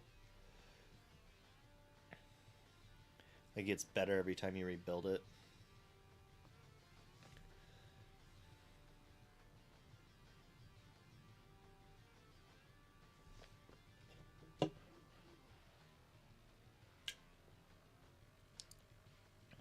Maybe. I mean, just say, then have it say each Omnidroid then, if that's the case. That's an easy fix. I don't know. It's a little lackluster. It's cool. Another evil 666 character. And it's hard to answer, and it banishes things. Seems okay. This card is cute. It is pretty good if your opponent does not have a Snow Fort in play. I was playing a game. My opponent, I had a 0/3 lady, a Mulan, and a Raja in play, all exerted because I played Raja and quested. My opponent had a 3/3 and a Rafiki. I can't. Oh, it was a Smee and a Rafiki. And they emoted good game, and then played 3 arrows, which then allowed them to like challenge and like do a bunch of stuff on my board. Leave me with 1. Like, they were able to banish my Raja and my Mulan instead of only my Raja. And they disrespectfully GG'd me. And then the game went kind of long. I developed double Snow Fort. They play Merida, return a 2 arrows to their hand. And I'm like, oh man, That doesn't do anything, but we shall see. I quest out. I pass the turn. they they play 3 arrows. Nothing happens. And they waited like 30 seconds and then they conceded. I'm like, yeah, that's what you get for GGing on turn like 3 or 4 when you had a good play. Like, get out of here with that toxicness. Like, they deserved it. Like, they summoned the snow forts into play by doing that. But this card's really good if they don't have snow fort. If they have snow fort, it does not much more. And if they have double snow fort, it does literally nothing. But I have lived the dream. I have played Merida next turn, played Merida, sang Storm, or Grab Your Swords, dealt 6 damage to every character they had in play. And then started questing for the win. It felt really good. I actually almost lost that game. Because I was very far behind. And then I had to take out a location, and they slowly answered my Meridas, but I still, like, was in control and still won, but... Would 2x Merida break through? Well, the thing is what Merida does is it's a separate stack. You might be in an ad, so you can't even hear me, so I'll do it again. But so Grab Your Swords does 2 damage, and then Merida does 2 damage. So because of 2 Snow Fort, Grab Your Sword does 0 damage, and then Merida does 0 damage. So another Merida would just deal 0 damage again, because I don't actually like that they worded it this way, honestly. I kind of wish it made the card deal an additional 2 damage. Like, I wanted to say, whenever one of your actions deals 2 damage to opposing character, it deals an additional 2. That would fix it. This is kind of like she does damage and then she shoots another arrow. And so maybe that's more flavor, you know? Maybe that's more flavor. But unfortunately, it is separate sources of damage, so resist will work on each one. And some RPGs play that. Like, sometimes you'll see a card that's like, deal, like in like Slay the Spire, you'll have a card that says like deal 7 damage once, and you'll have a card that says deal 1 damage 5 times, and that deal 1 damage 5 times card is normally better than the deal 7 damage once. And that's because if you have a card that says whenever you deal damage it does an extra 1, all of a sudden this one's dealing 10 while this one only does 8. It was a Red Bull ad. That's hilarious. Hungry for lore. Basically, Merida does not... It's not damage amplification. It's a separate source of damage.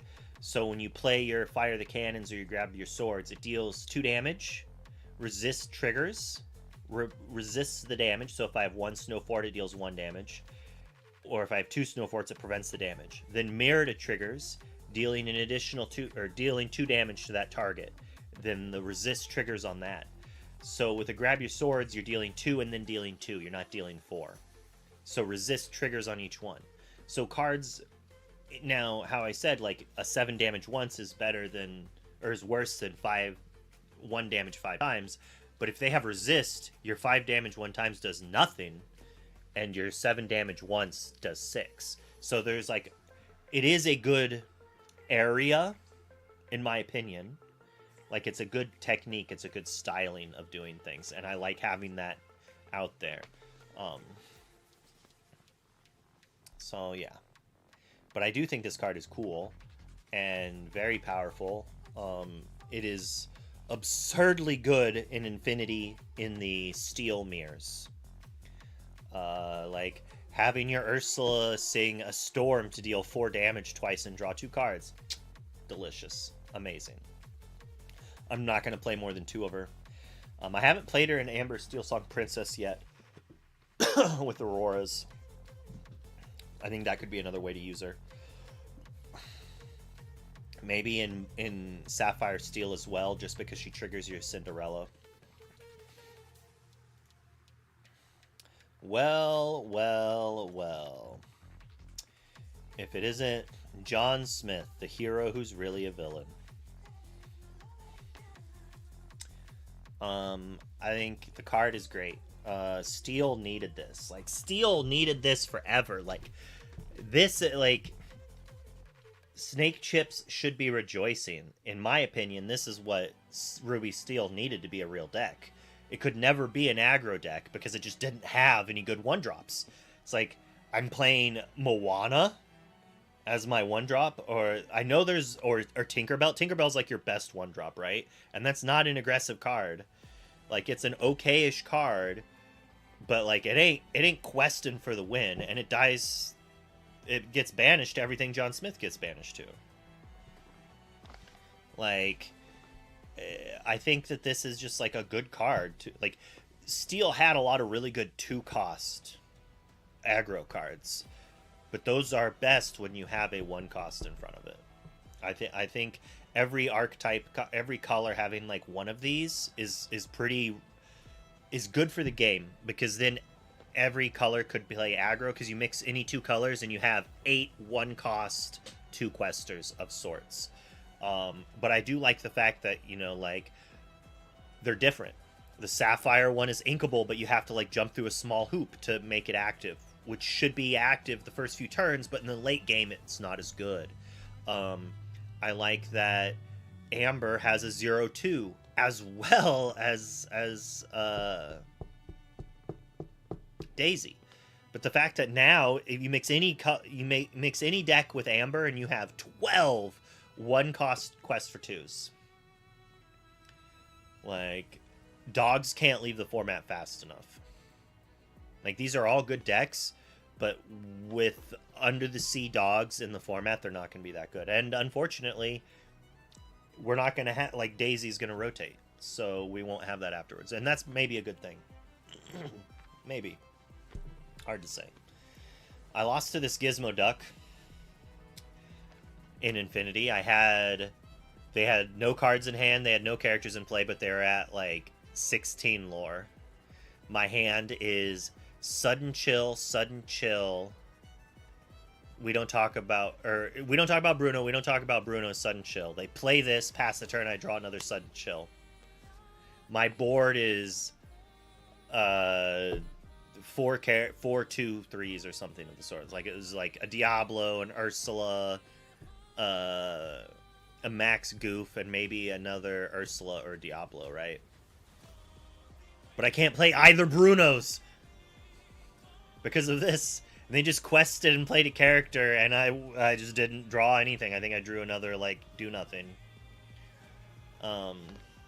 This card's like not bad. It's not great. I think it's better than Tiana was.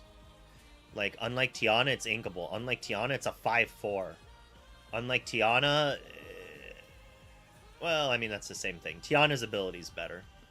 But I think Tiana also has to be exerted, right? This does not. This card is good. It's going to be really annoying to play against. Because, like, it's going to be hard to strength. Because you have to strength for 5. And most likely they're playing strengths and they're playing thunderbolts. Maybe this is... And this is a good card to play, to Akud into play.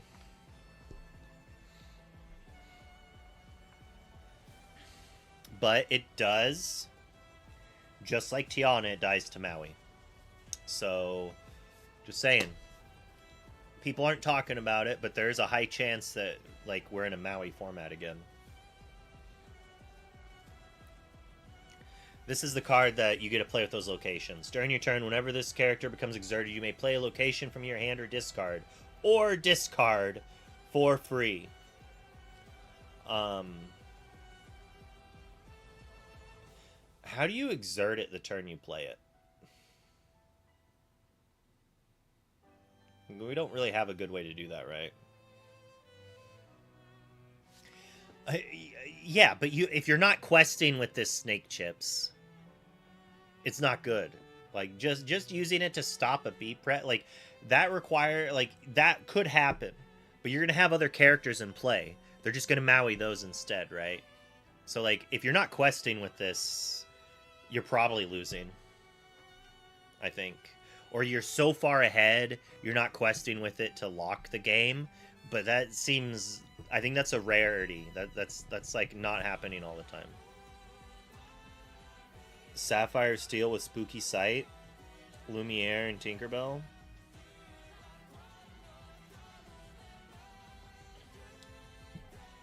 Why Lumiere? Which Lumiere? The 5-cost evasive? And which Tinkerbell? Sapphire, just like the 6-cost one? Rush, yeah, that's probably it. Does Speedway give Rush, right? Why do I think... No. Speedway just moves something. Why did I think Speedway gave Rush?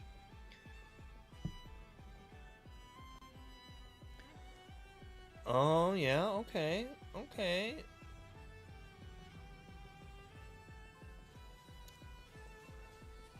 So how does Lumiere exert it then? The Tinkerbell could do it.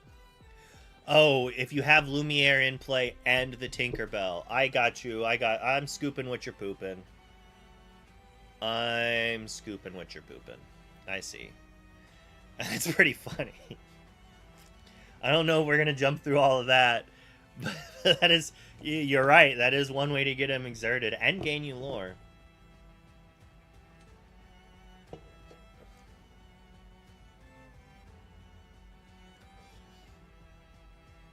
I'm kind of upset that I can't play this in the Speedway deck. Like, maybe Amber Steel Speedway. Like, we have the Enchanted to move and draw, and this rebuys it.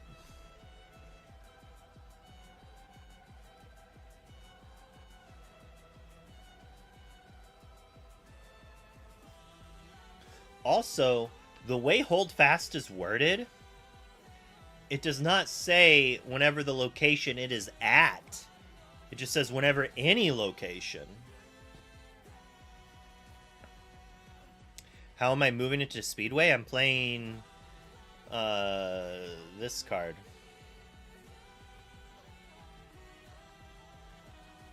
Look at this. Touch the sky.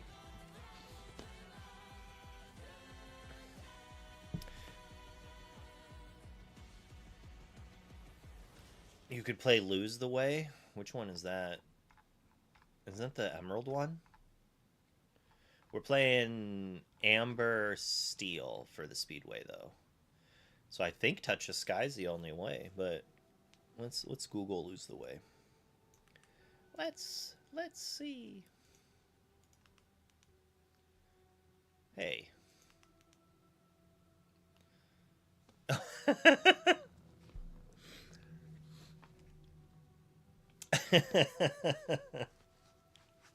You're right. We could lose the way on him. That was a good troll. That was a good troll. I like this card. Just because it makes brewing. 158 messages in that chat. A lot to catch up on. Hopefully none of it's... I'm going to have to do a quick scan of it to make sure I'm not tagged. I'll let everyone appreciate this card for a second before I talk about how bad it is.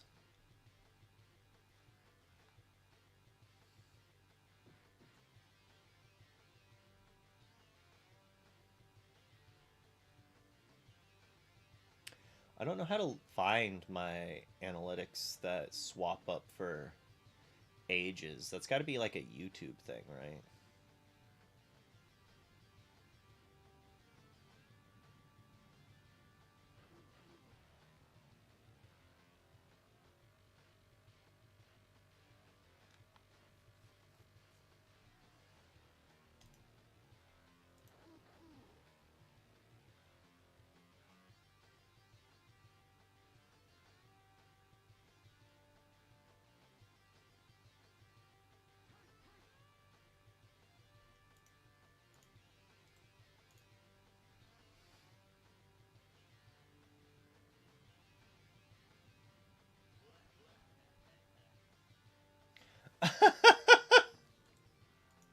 Alright, alright. Yeah, I don't know. She won me so many games. People having issues taking care of her. Yeah, why are they letting you get to shift her?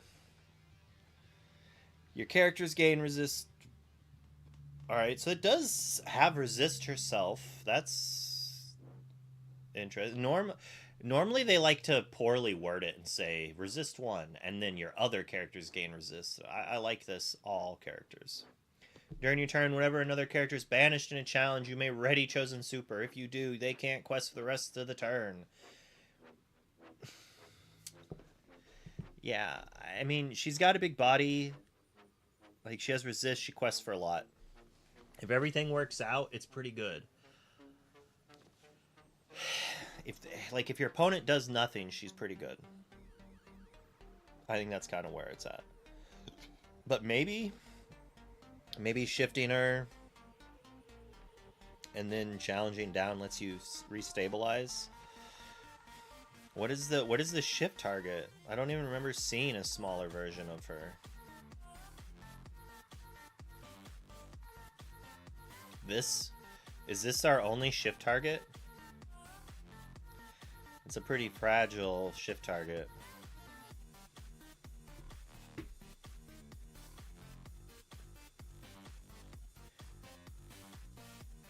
I'm not too impressed by her. I don't think she's going to do much. I think she's going to be really cheap later on.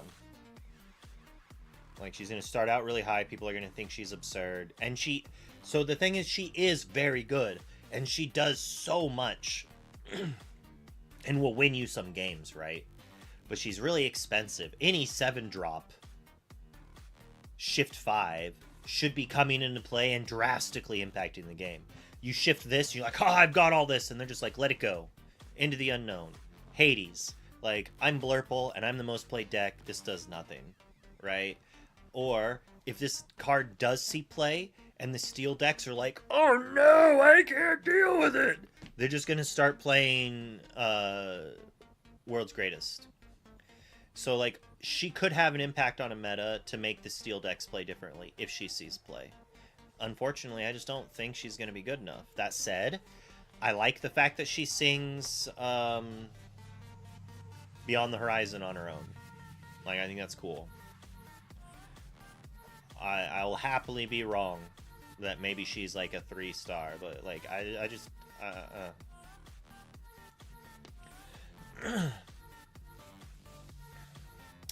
OLH on my Mr. Incredible.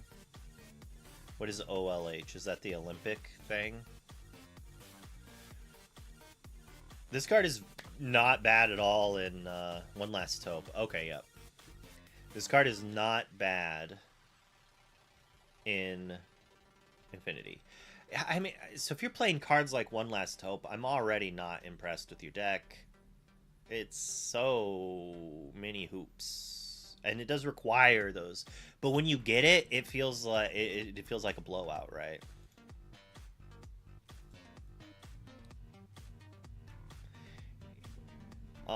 This card though has just been so good in Green Steel and Emerald Steel. Like, there were games I just didn't even shift the Diablo. I was like, you know what? I'm getting 2 lore and I'm protecting my Ursula. And then, like, I just quested with it a couple of times, challenged a 1/3, and then I shifted a Diablo on it to, like, sing a song and draw some cards, right?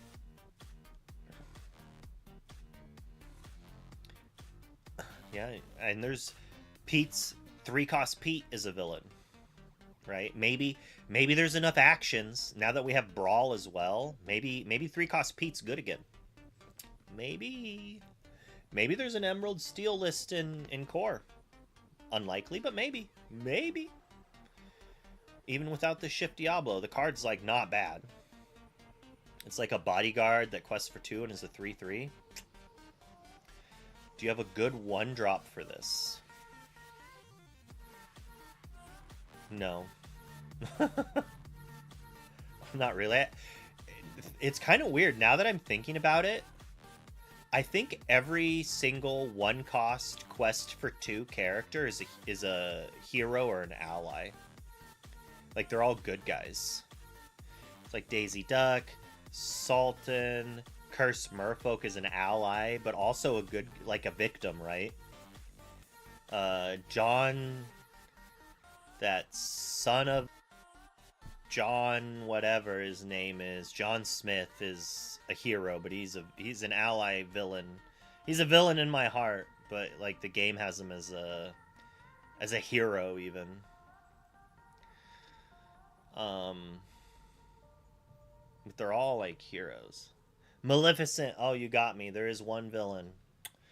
But she's actually a hero. That's a see, like they give John Smith hero, he's the villain, and Maleficent is hero, trying to save the whole kingdom from the evil Snow White. Is that the right Maleficent? Is it no the no how do you what is Sleeping Beauty's name? Aurora. Thank you. I wanted to say Alora. I was like thinking Alonwe, and I'm like I couldn't get to Aurora. Aurora is actually a villain. It like Bruno saw in his slate that Aurora was going to destroy all of Lorcana, and Maleficent. You know, Bruno talked to Maleficent. He knows she's got a bad rap. You know, she went to just like Glenda. You know, just because like Maleficent had horns, Glinda had green skin. Like all of these normie princesses and wizards were like, no, no, you're a villain. We don't like you. You know, but Bruno knew that wasn't true, so he told Maleficent, and then Maleficent made this plan to make that little village kingdom all sleep because she was going to come up and be a ruthless dictator tyrant and destroy the rest of Lorcana. I mean, these are the things that if they came out with the comic books with lore, you would know that this is the story of Lorcana. I think I've ranted about that enough, but this is a solid 3.5-star card. Like this is like if you're having problems understanding how powerful this card is, this is a Mr. Smee. This is like Mr. Smee.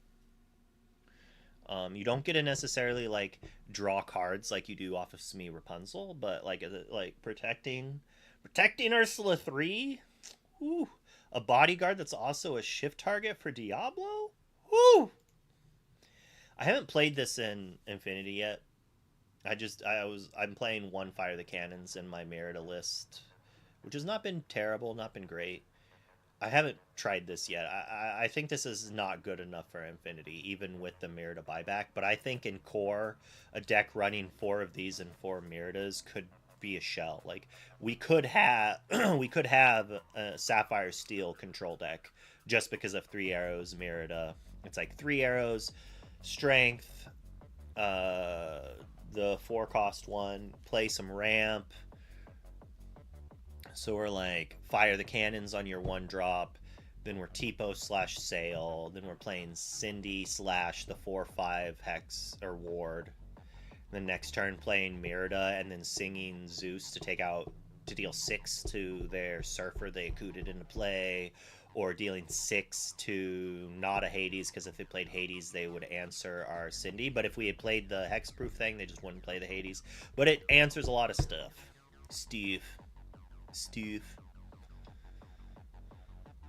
In core, though, I think this card could be good. I mean, it's not as good as Smash, though, and Smash sees no play, but it's also way better than Smash if you have Merida. And the fact that Merida buys it back, so you can play it more than once, like... And maybe in an aggro deck this is good, too. Like, 1-drop, 2-drop, play this, take out their Tipo, take out their Basil. Now they can't challenge our 1/1s, so we quest away again. Like, that seems not bad.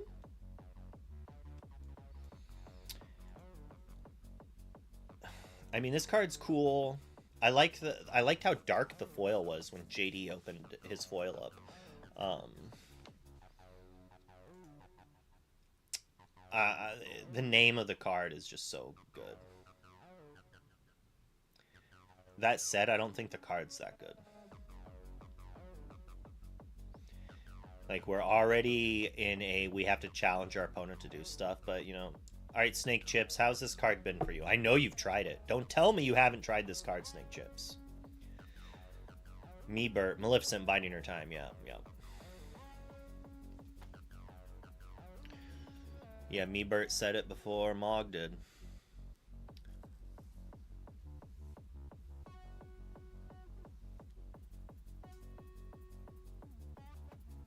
This seems like a Ruby card. No, I haven't tried it, but it's trash for sure. It's cheaper than Weights.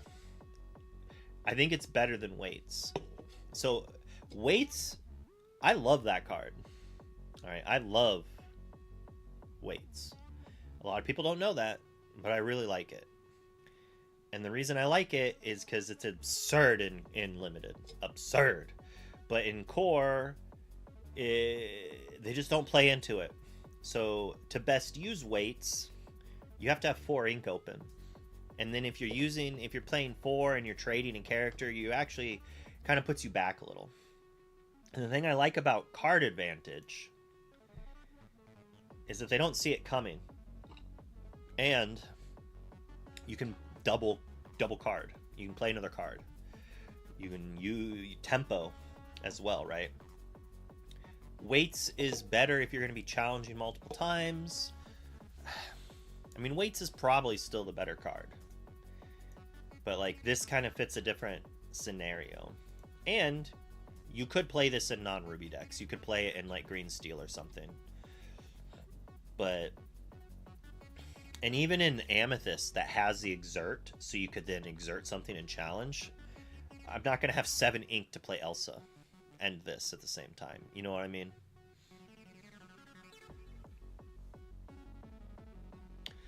Well, alright, yeah. If you have the characters that attack readied things, then Weights are okay. And, like, I feel if I'm doing that already, I'm probably playing Weights and Card Advantage.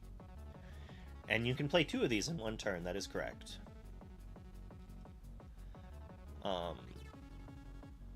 But it is a lot of bending backwards to just net +1 positive card, because you're losing a card to draw 2, so that's only +1. You're drawing 2, but you're losing 1, right? So they equal each other out. So it's just a +1 instead of a cantrip.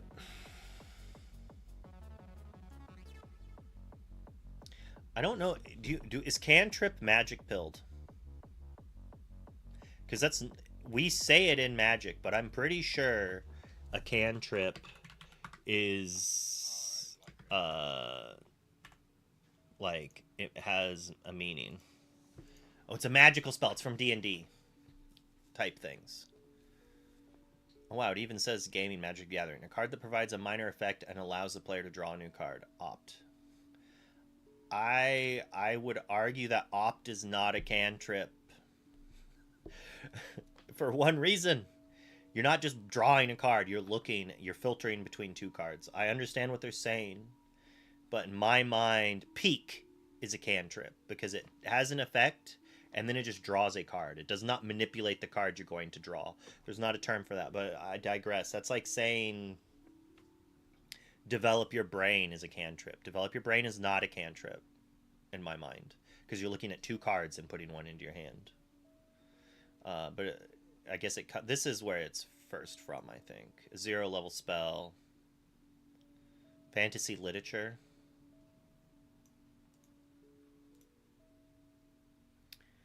From Middle Scots cantrip or trap, potentially rooted in Scottish Gaelic Cantierict, referring to the chanting or musical notes by pipers, ultimately derived from Latin canto, to sing or chant. That's neat. I'm gonna make an executive decision and say that we can use that verbiage in Lorcana. I thought of it, on behalf of RB, we can allow it. I'm officially not part of them at all, but I'm gonna take one for the team and say I think this one's a good one. Cantrip is. Touch the Sky. I don't even want to look at this card. There we go. Much better.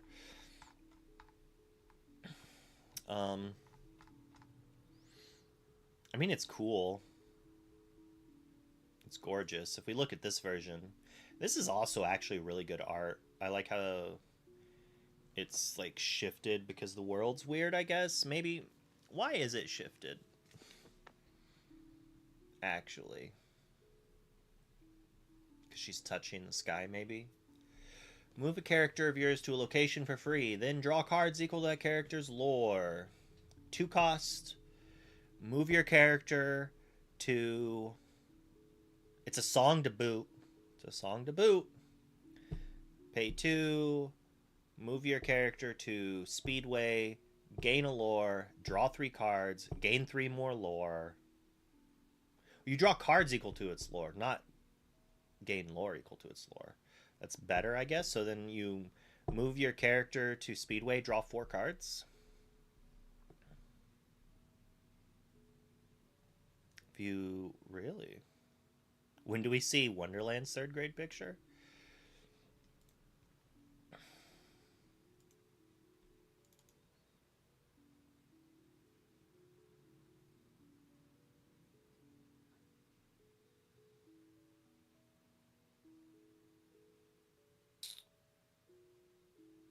I don't know if you do.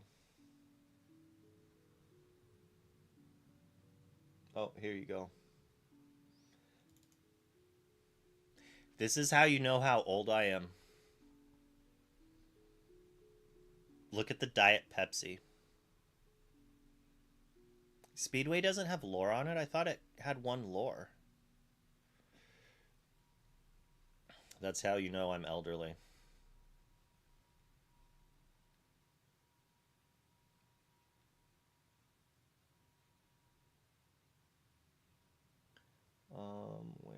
Where's a picture of my boy?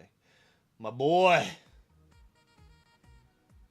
I mean, this is a little old, but I don't know. He doesn't have the same, like, look. We kind of have the same smile. I need to find a newer picture of him.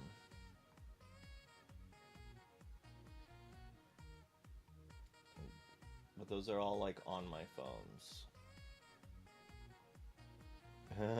Here's a picture of him. And we're together.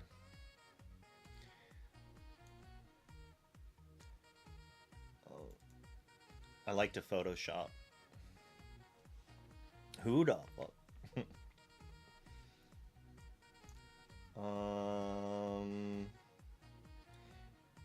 Yeah, you're just gonna have to. Yeah, nice message, right, Cobb?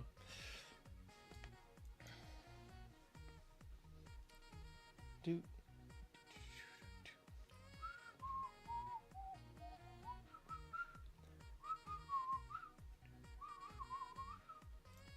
I really like this photo of my kid. You can like see the reflection here. What you don't see is like the scar like right on his face because we had a gate and I was holding him and I was going over the gate and I slipped and we fell into a counter. I was able to like adjust myself so I didn't like just crush his head, but he did like nick the corner for a second. Yeah, I saw those things. I played against some red purple. I don't know. I'm assuming you're using baby head to do it. Oh, move a character of yours to a location and draw a card. So Speedway, you're telling me Speedway doesn't have lore? Oh, I mean, I'm still gonna do it, but that is frustrating. Like, we're still playing this if we're trying to play with Speedways. No toys, huh? Just using the Incredibles, then? Blah, blah, blah, blah, blah, blah. I mean, Mr. Incredible is pretty good if you're using Exert Effects, Demonas, and Elsas. I mean, this card's interesting. Moving... Like, I'm assuming we're gonna play this, and then we're gonna move it to a location, and then draw 2 cards, because it has 2 lore, and then when they banish that location, it deals 4 damage to a character of theirs, and they have to banish a character. Like maybe there's a Ruby Steel location deck or a Steel X location that could be cool.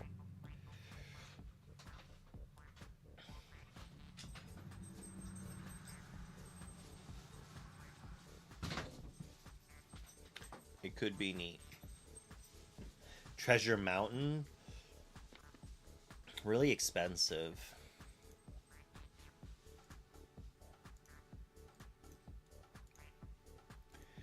And you have to deal the damage.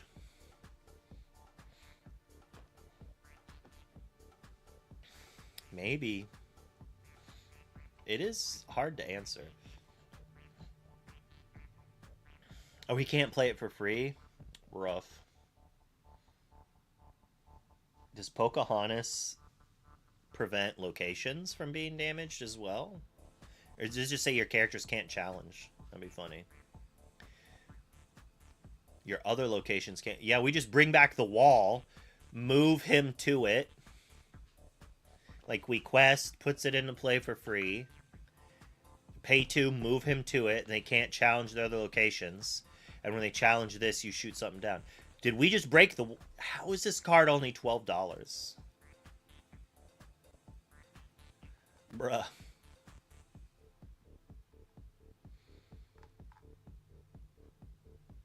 Oh, it's in Infinity only. If this was in Core, I would consider buying a couple just to play that deck on stream. A 35 stream streak. Thank you for watching.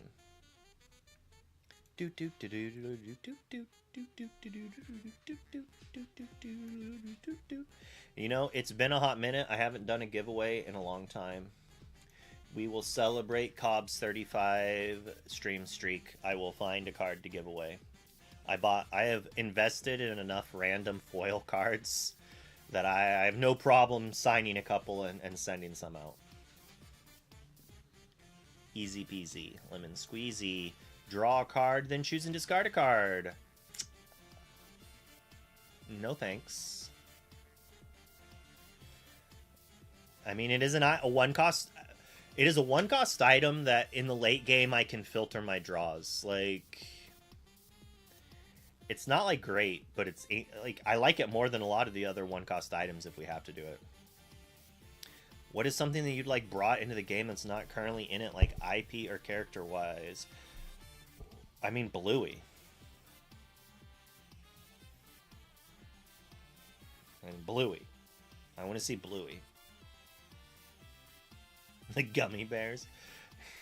I didn't watch the Gummy Bears, but I think Bluey would be pretty neat. I think Bluey would be a very good way to get more collectors and young kids in. Oliver and Company would be kind of cool, but that's just more boomer stuff, right? Like, do we need more boomer stuff? I mean, we do, don't get me wrong. I'm just saying that Drake and Josh, I think a newer cartoon would be good. Like, I mean, we already have Frozen, but realistically, Frozen is what, 20 years old or something like that? Like, those kids are kind of older now, right? Like, we need, like, the Demon Hunters cards, but that's not Disney, right? So we're not getting those. But something like that. Something new that, you know, is going for the new young kids. And I think Bluey is that new, like, hot sauce. I would also like them to make some Mickey Mouse cards that are using the art style from the new Mickey Mouse cartoon. I really like that art style. They've kind of done that with the new Darkwing Duck stuff, or the DuckTales. Though they've kind of used the art style from the new show a little bit there. I used to say Black Cauldron, but we got that. I don't even know what the Proud Family is.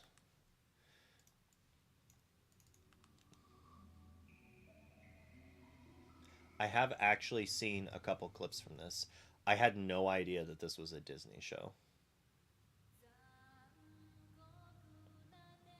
I've only seen a couple clips, and it was just this girl right here being annoying.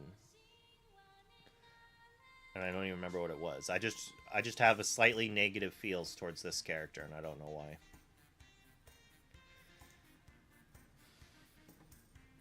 Oh, excuse me. Frozen is 12.5. Yeah, the Ren and Stimpy art style.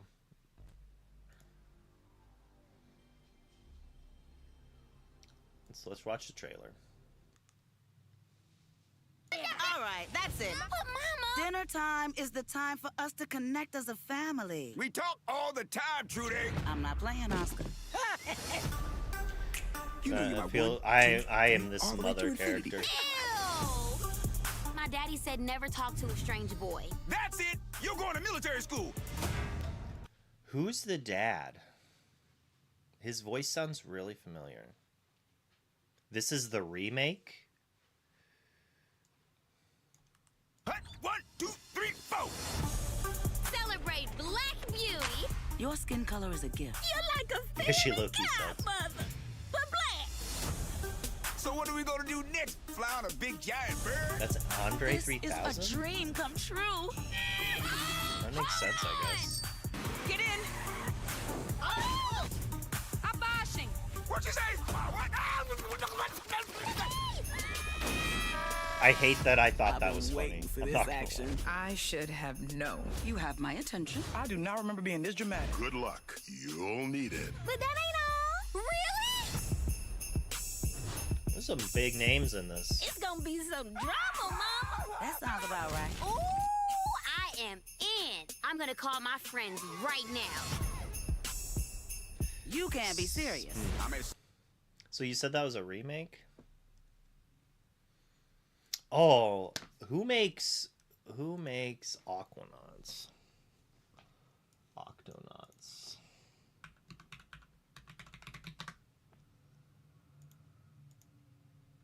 Who makes this show?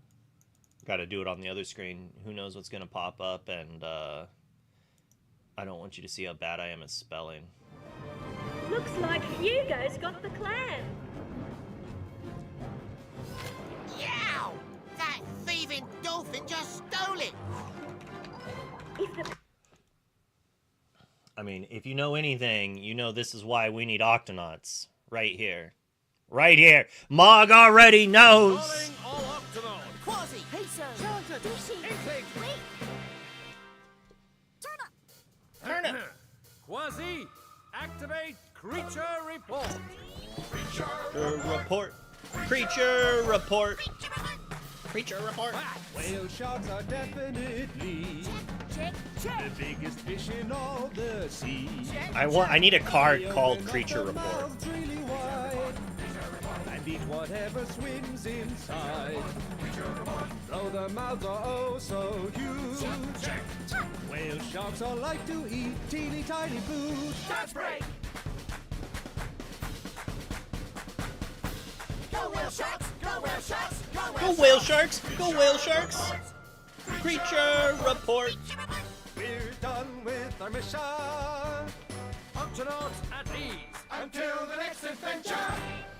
Oddly enough, it is a cartoon that is not that annoying to watch, if you could believe that or not.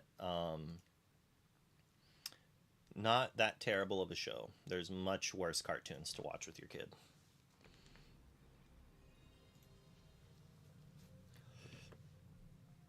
Bonkers? Isn't that a video game?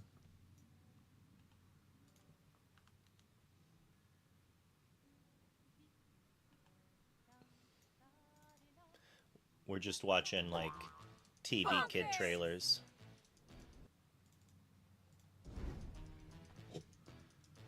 Hey, it's me, Jenny Kim, and this whole place is bonkers. And me, Barker Mifflin, master of all danger.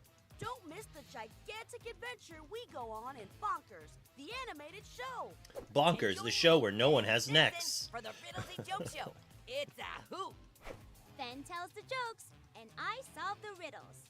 There's also Snurpfest and Snurp Not Search, this. two super This is fun not games you can play Bonkers. with Herb the Snurp and Yam Yam. It's not the right Bonkers? How is there more Bonkers shows? survival training show. Barker Mifflin's Escape the Room. It's all happening! It sure Oh, is. I And reckon. there's even Okay, a hold on. I vaguely remember that character. It was the video game that I was remembering. Where's my trailer? Give me a trailer, bruh. Do I not get a trailer? Trailer. I guess. Well, we'll watch the promo.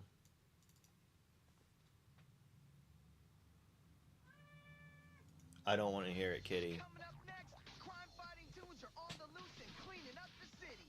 Check out the fun in Bonkers. Hold on to your Only have audio in one headphone. He's a bobcat with the badge.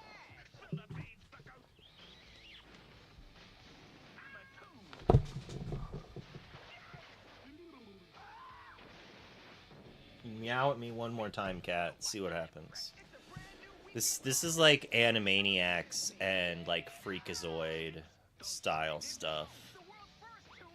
These were like the terrible cartoons we grew up on.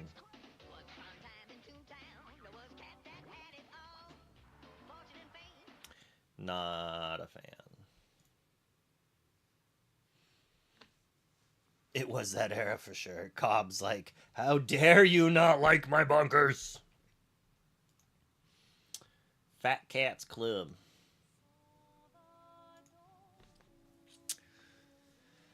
The hottest club for only the coolest cats in town. I mean, this is not terrible. And if I'm playing locations, maybe I'm playing this like it's an upgrade to Agrabah, but I don't know. I don't know. Robots. Get +1/+1. Once during your turn, whenever a character banishes another character in challenge, you may deal 1 damage to another character. I like how it's called Cheap Shot. I feel like this location is calling out Tinkerbell. They're like, that's a cheap shot, Tink. I can do it too, see?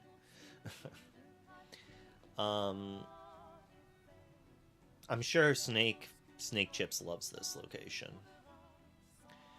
No man Isan. No man Isan. Yeah, that sounds like something Syndrome named.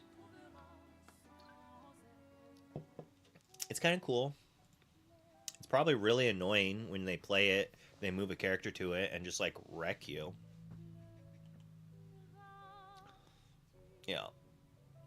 Bonkers D Bobcat. 41 episodes in season 1. That's the 90s I remember. Why did that one thing say 98? This is a 93, 94. This is peak my childhood. It's a lot of recurring characters. I mean 40 episodes. 60 episodes. That's it. We went through the whole set. Oh my goodness.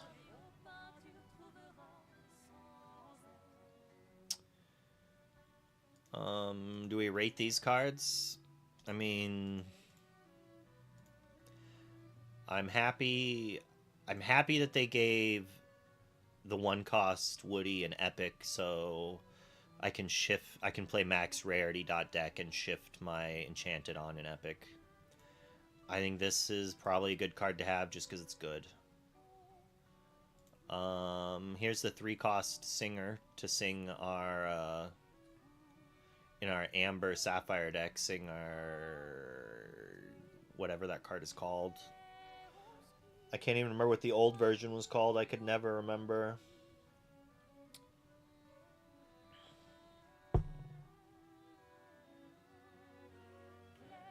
Know the way. No, that's not right.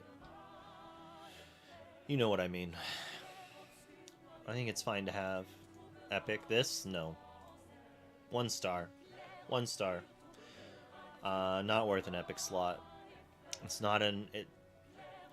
I've only seen clips from The Incredibles, but I feel like you need to have characters that people like me who have only seen clips of recognize.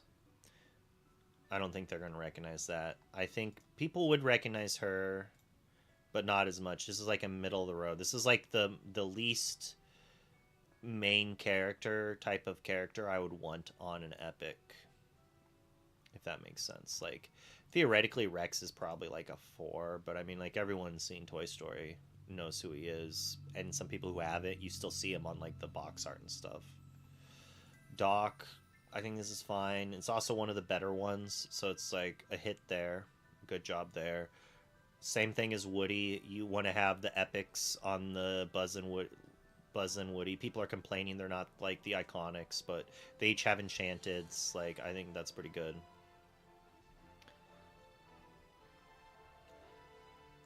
Yeah, it is outward.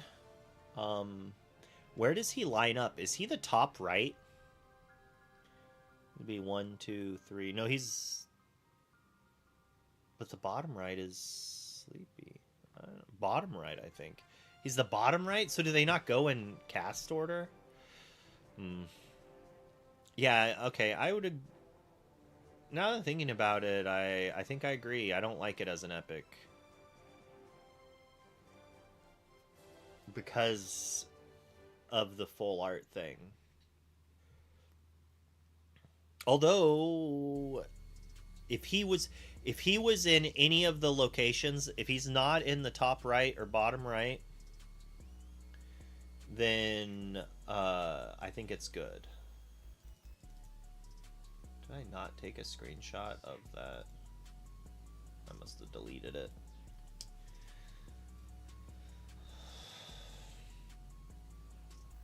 But I wouldn't want this with the other ones, I don't think, because it looks so much different. I think I've changed my mind on it. Only because of the para whatever, or whatever it's called. Did I ever get your mail? We talked about this, Cobb. I got your mail, I signed it, and I showed it off. And I said, I gave you crap because you packaged it kind of awkwardly and it got a little damaged. And I said I would bring it to you in Indy, or I'm going to bring it to Pooski in Indy, and they're going to give it to you. You are not forgotten. I mean, 1 star for Braden. It's probably fine that Donald Duck and Daisy got an epic. But I'm not too thrilled on it, mostly because, like, yeah, they're main characters, but Mickey didn't get one, did he? Maybe he did. Minnie got one, but not Mickey. I don't know. I'm like 50-50 on this card. This is like fine-ish. But it's... Yeah. Well, yeah. I think we all agree there, Snake Chips, that the epics should have different art. This is gorgeous. This is really good. All the Merida stuff looks really good, mostly. I think this is a fine one. She already has an Enchanted of a different card, so it's not as needed. But like, if you're a big Merida fan, being able to get an epic Merida, an Enchanted Merida, another Enchanted card, or an iconic Merida, and then an Enchanted card. I guess since it's iconic, this being an epic, so if you're a fan, you can still get a cool version of her, is probably fine. This didn't need, like, whose favorite character? Who is a Lyle Tiberius Rook fan? Like, who's like, I need that Lyle thing? Like, so for me, an epic needs to be an insane card or a really known character. That said, this card could be worth money in the long run. If, like, as I said, I own like 30 cards or 30 of Lady Tremaine, because I think this ability of returning stuff from your discard is really good, especially in a more casual, longer game format where you can do more crazy stuff. But in general, yeah, it looks kind of cool. But is this like the big bad? The Crystallized Commander? It's like the second time he's like done this. I think Mr. Incredible, it's a shift target. He has Enchanteds. I think this is a pop. Like, good job. This Daisy, nah. It's like the same thing with Donald, but it's a worse card. This is like Braden's favorite card in the set, but not mine. Definitely nah on this Kita. Like, I don't think I would even play this as a shift target. I think I'd play the 3-cost 3/4 Kita over this. Unless it, like, lines up in a certain way, right? Like, I'm playing Sail on turn 2. I'm not playing this Kita. So maybe if I'm going, like, Tipo turn 2, turn 3 Sail, this Kita, next turn shift. But most likely I'm going to be, like... And even if I do Sail, if I go Tipo Sail, I could play the other Kita too. So it's like if I go Sail into Tipo or something, or Sail, or Tipo into Sail into this, and then like develop your brain, and then shift the big Kita, get myself like 3 more ink and a big character. Same with this Bruno's such a miss. I mean, it looks gorgeous. It does look really pretty. So if we're just going based on art, like both of these have decent art. I like the blues. The artists know what they're doing for sure. And I'm a fan of this too because I think the card's good. And it's a main character. It hits the Traveler theme. There's Sapphire, Ruby, Emerald. We don't have a Traveler for Amethyst. This should have been a Traveler. I don't know which one, but maybe. If we're doing the cycle of having 1 Traveler in each epic. But 2 of the colors didn't have that. I mean, this is nice so people can get a promo version. Yeah, you missed me here. This is good. I like this. Promo card for your iconic. I want Roger Rabbit, but that never happened. Maybe. It could. Who owns Roger Rabbit, though? Like, I understand that Disney and Warner Brothers had characters in Roger Rabbit, but who actually owned Roger Rabbit himself? He's also a little adult-themed, so they might not do that.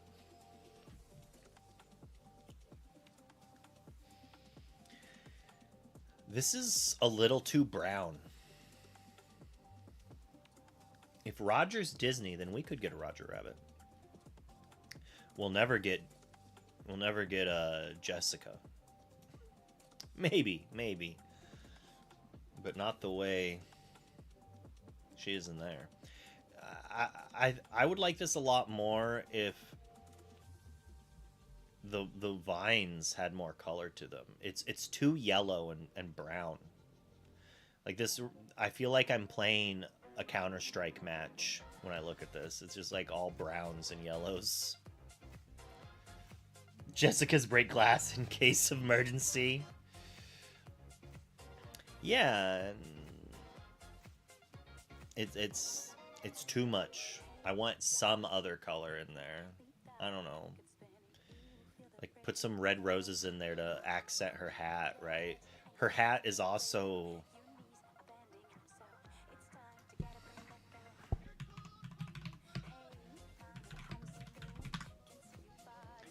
They dulled her hat.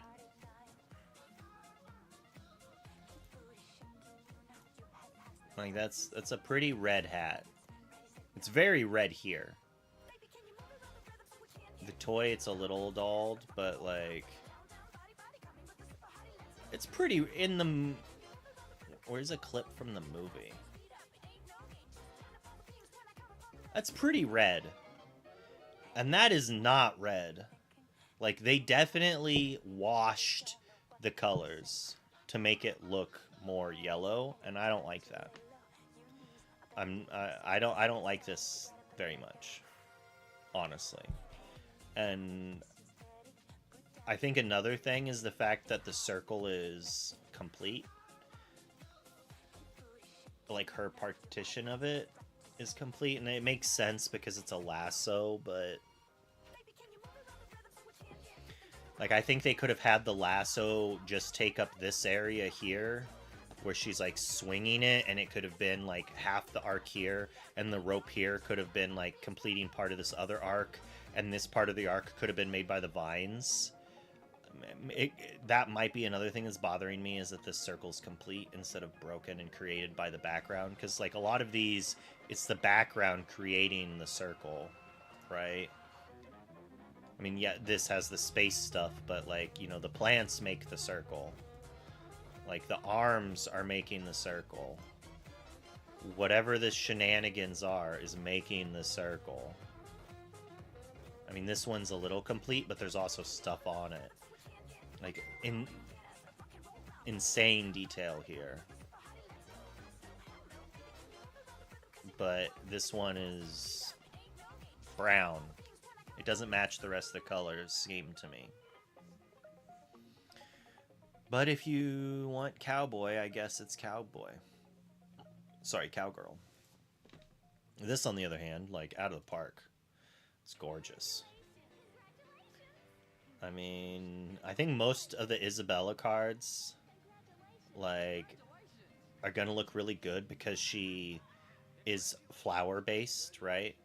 Like, a lot of her stuff has to do with flowers, so it's gonna be very colorful and vibrant. I mean, this is... For an Isabella Enchanted, this is actually a little lackluster, honestly. Like, it's still really good, but I mean, like, look at this one.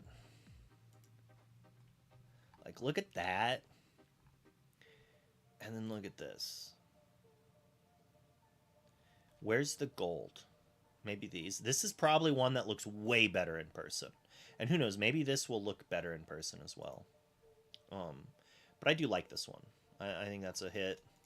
I think that You Got a Friend in Me is a hit. I really like the sky or the star chart in the background. I would have liked the plant outline to be different, because it really just looks like they flopped it to the other side and then edited it a little. Like, this vine here and this vine here look the same. This vine curving looks the same. This vine going here, this vine going here. It even has the same double. Bro, this is just paralleled.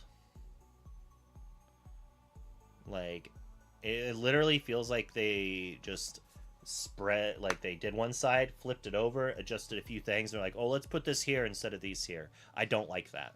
I don't like that. And they might even be doing it on purpose to just be like, they're the same character, they're the same, but I know it's not AI, but it makes me think AI. Or it makes me just think shortcuts. But it's still like a 9 out of 10. The Frozone, it's not as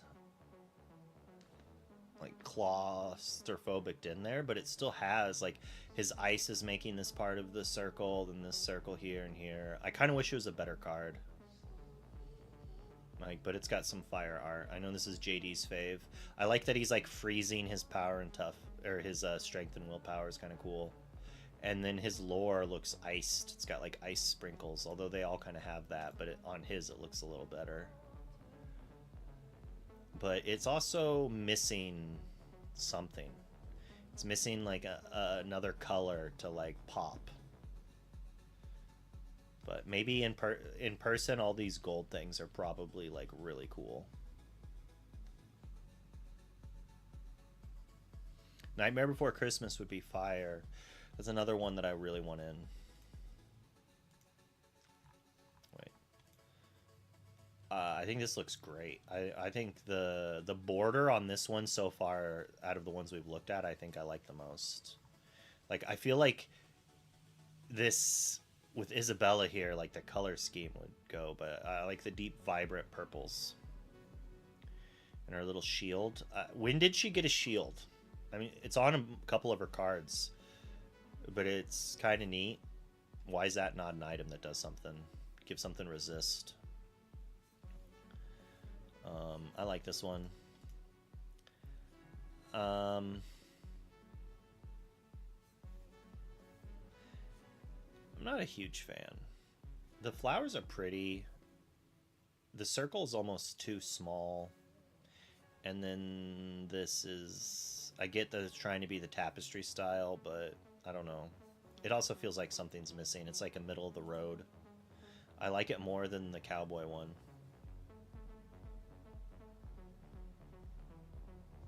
Why did they pick this? Because it's a big plot thing, I think. Who knows? Maybe there's going to be such a busted discard mechanic that later on we're going to be like, I'm so glad this card was made. Unlikely, but maybe.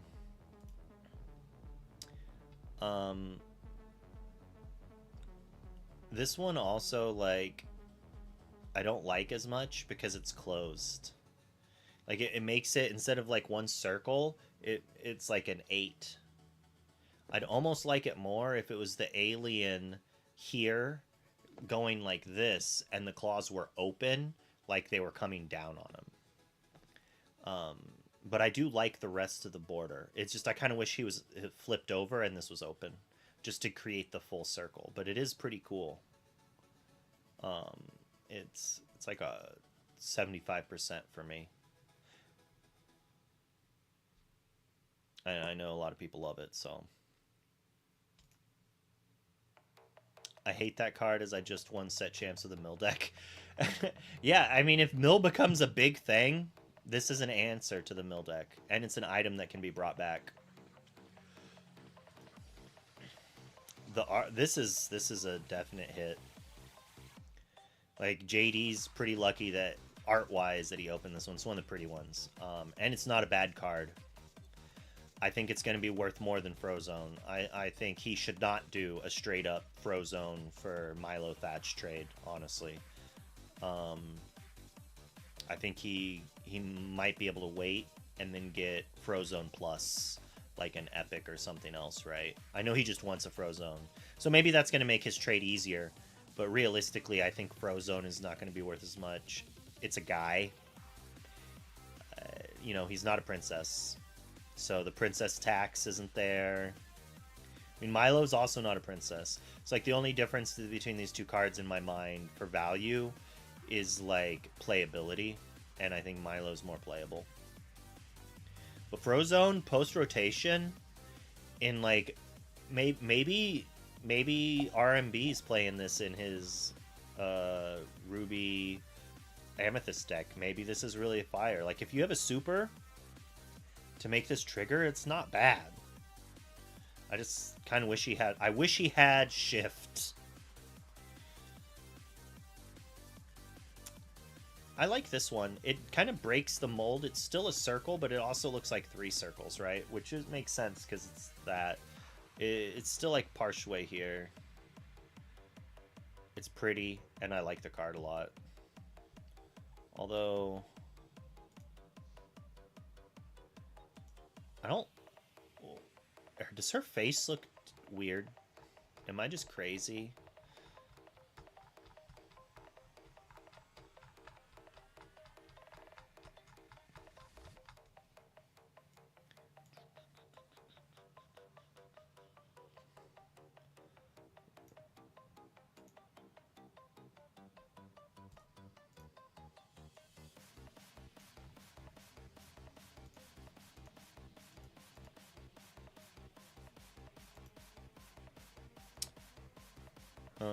Maybe it's just the angle.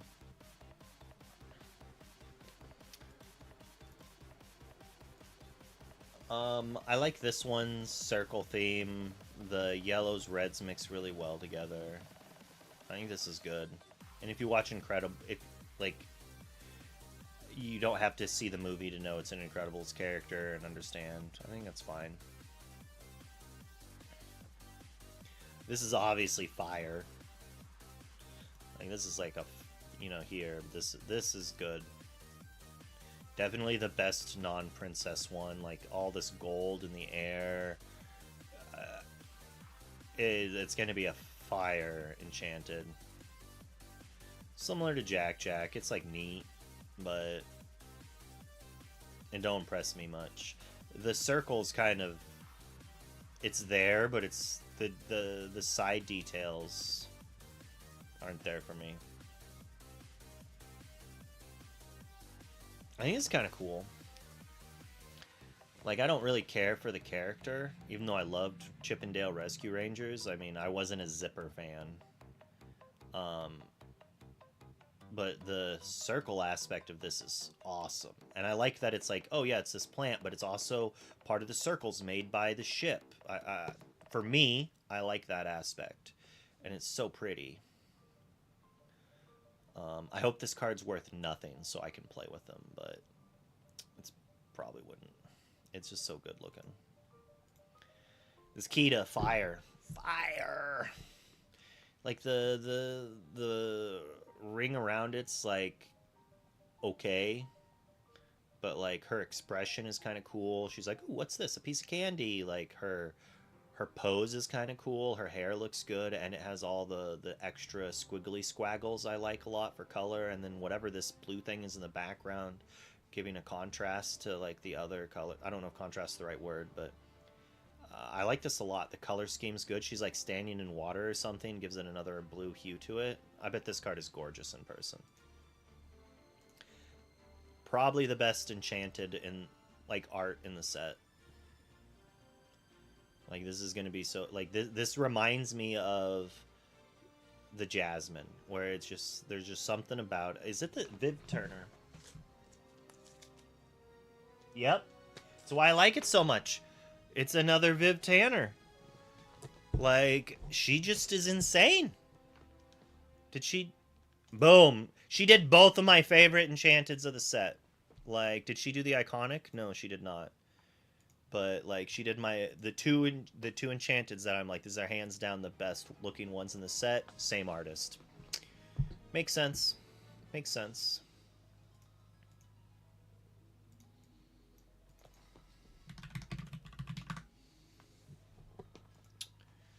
And oddly enough, like, this is gorgeous. I really like that one. But her non-Lorcana art is, it's like not as good. I mean, it's good. This is similar. She did Bambi. And wow, this Bambi looks really good. Obviously, the Aurora is gorgeous. I mean, the Forest Duel is cool. All is Found, another gorgeous card. The Jasmine, like... I think she just might be my favorite Disney Lorcana artist. I mean, that's really cool looking. I mean, she can draw guys, too. Like, that's the thing. It's not just, oh, it's a pretty girl. Like, I just like her art style, it seems. I bet this would go really good with gold trim. Yep. Great artist.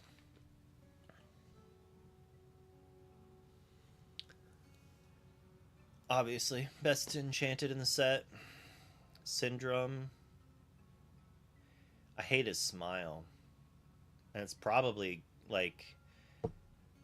it's because of the expression it makes, right? Like, it's just like, I want to punch him in the face. Like, this is the facial expression of the person who said good game. They played that 3 arrows on me, right? This is like some toxic whatever, but, like, you know, that fits the card. Like, that's good. Malia did a good job there.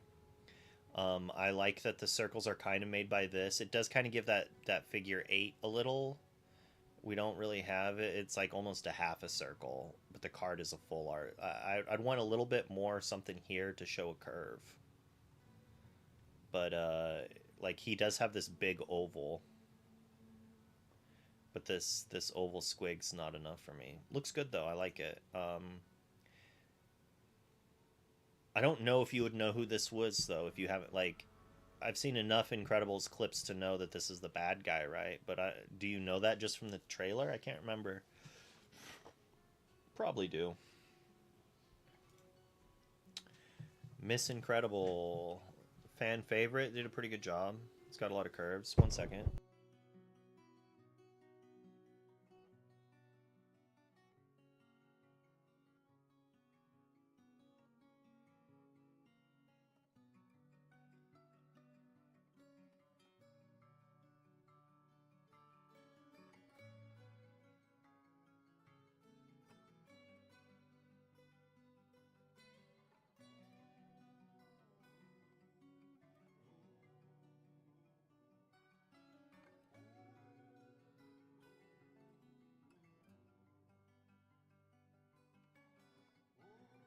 Just making sure.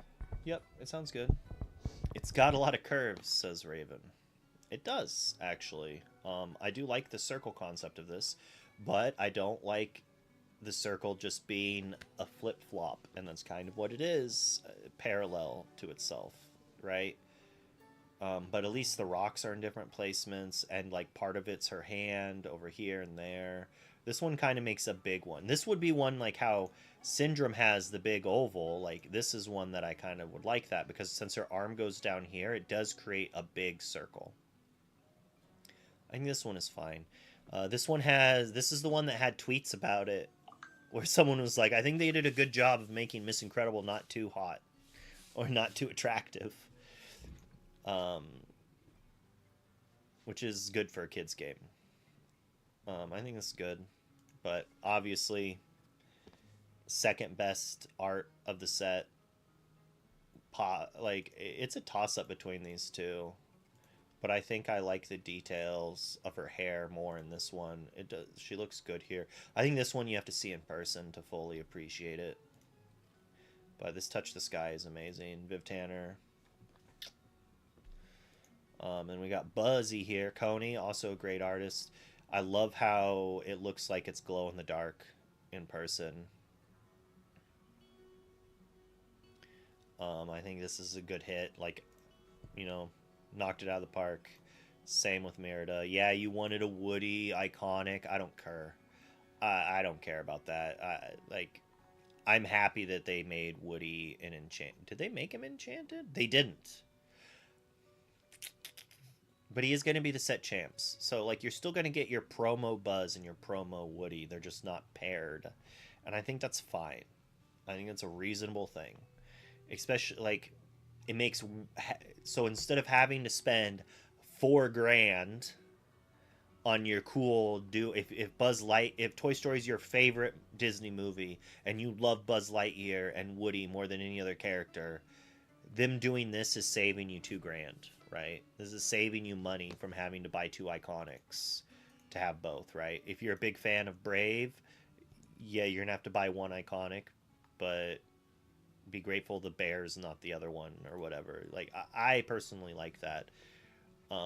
Sure, occasionally having them be paired is neat, like the Minnie and Mickey, because there's so many Minnie and Mickeys, it's fine. But for like these like adding a new show or something like that, they don't need to always be paired. I like having always a princess. I mean, we could have maybe done Jessie and Woody as the two of them, or had Jessie and Buzz, because Jessie is kind of a princess, you know, but then we wouldn't have this, and this is gorgeous. Well, we did it. We did a set review. I sent a message to Bobby, and he might do it for the next one, but I want there to be like a way to sort cards by star rating. Although my art rating of the Enchanted's kind of butchered it a little.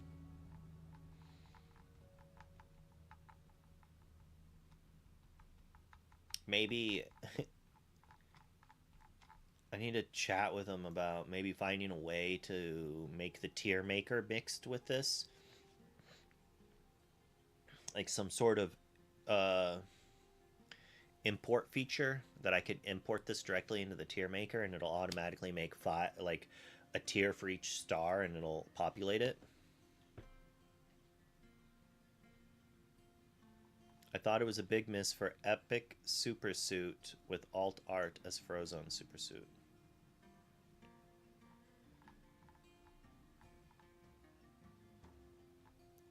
Did Supersuit get one? No, it did not. Are you saying it was a miss not to do that?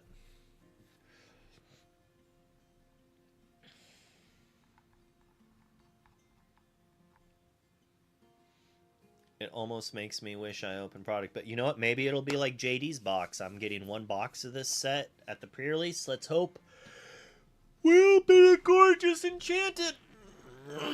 Or maybe a Merida. Oh, man. Oh. I think I'm gonna do a midnight pre-release stream.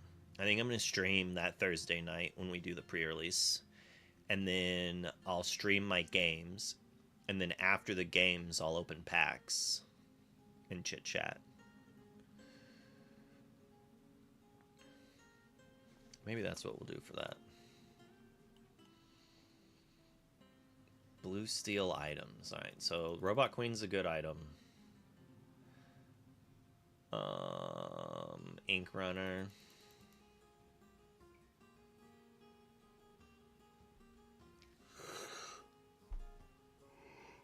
Where's the new one?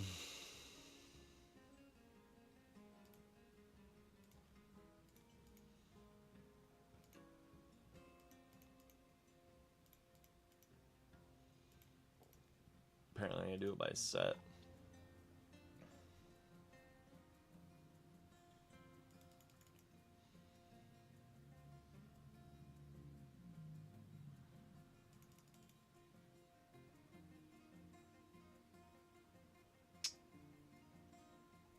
What are we just bouncing back Medal of Heroes? That doesn't seem good.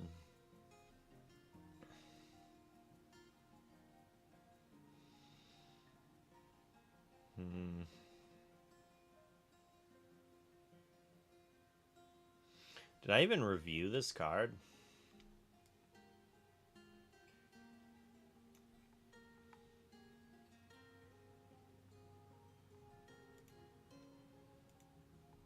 Oh, I skipped 2 cards. Chosen character can't challenge on their next turn. When a robot's banished, you may banish this to draw 2 cards. We got Buzz's Arm and Syndrome's Arm.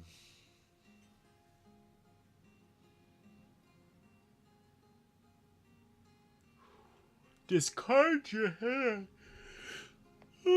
Nah.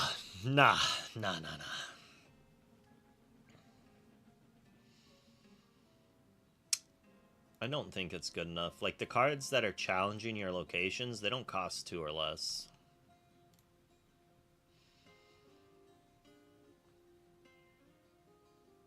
I mean, we're playing this, I guess, because we're playing Gadget.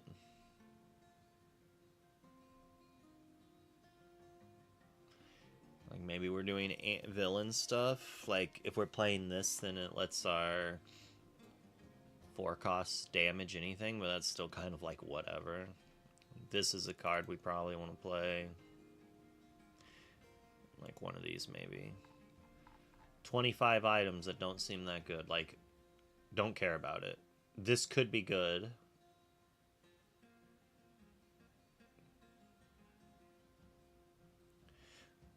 This is probably not good enough. It's definitely not good enough.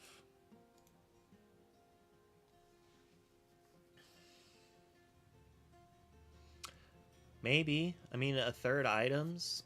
I could see trying this deck, but it's probably not good enough. Like, we're running like Belle and Scrooge. That's about it. Oh, we even get a Zipper promo to play with our other Zipper. Let's...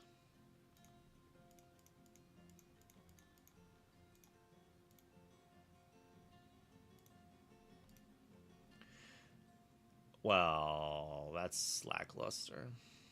The one good promo. I mean, this could be good if you're trying to do that fun deck, but... Oh, thank Darth. I grew it myself. And did literally nothing, and it came out a little bit better. So... boop. Let's add the filters back. What are we going to be playing here? What are we going to be playing? Belle, Scrooge, Strength, Zeus. I mean, do we play the robots? It is a shift line.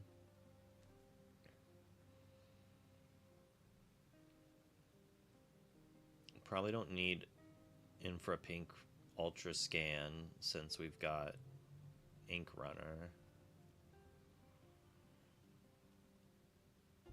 I used to not like beards and then it grew on me. Ha ha ha ha ha. I'm not allowed to shave. My wife likes it too much.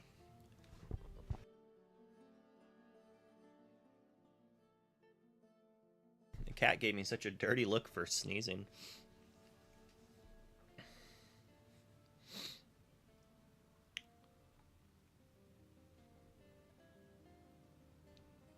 What else do we want here? None of these cards are that good.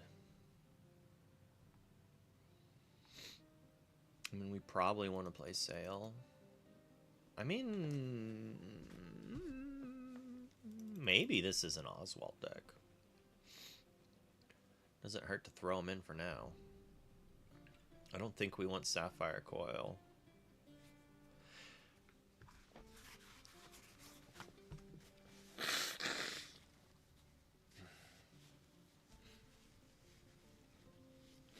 Maybe we can build the Emerald Sapphire items deck in Core.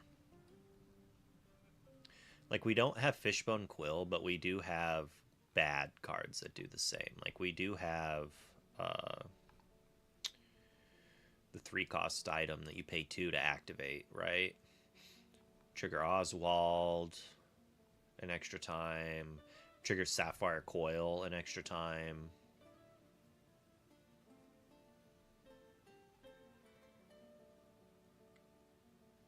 Huh.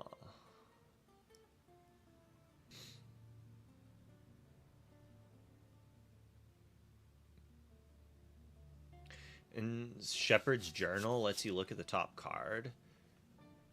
So you could manipulate Oswald with that randomly.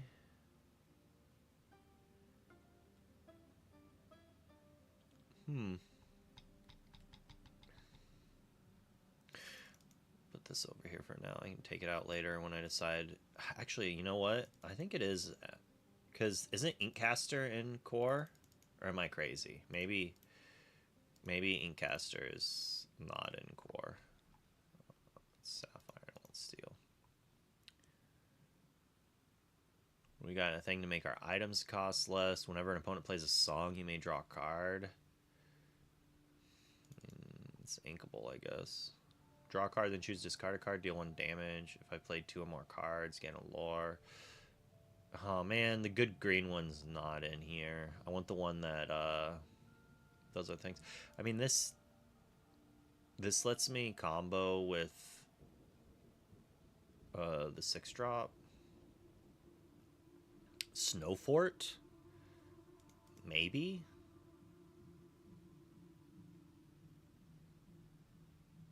But Heart of Tefiti, that's the card I'm like, it's like a bad variant.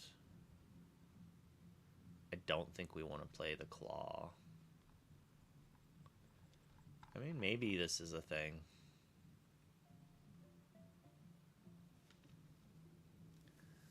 Alien being picked up by the Claw, best card in the set. Alright, let's... What else do we get by going into these colors?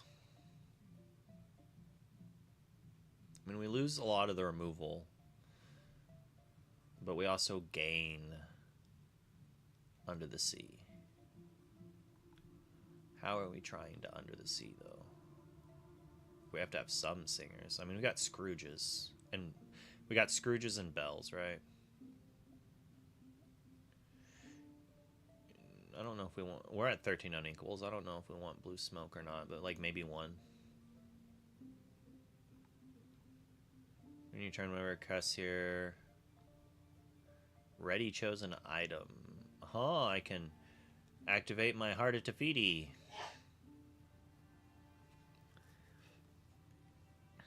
I don't think I want Develop. I don't know. Manasur. Maybe I play this. I mean, maybe I do play this.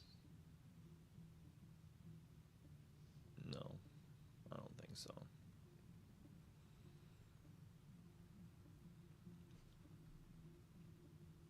I mean, we could play the Buzz package and then play like the 5-cost ramp. Hmm. Hmm.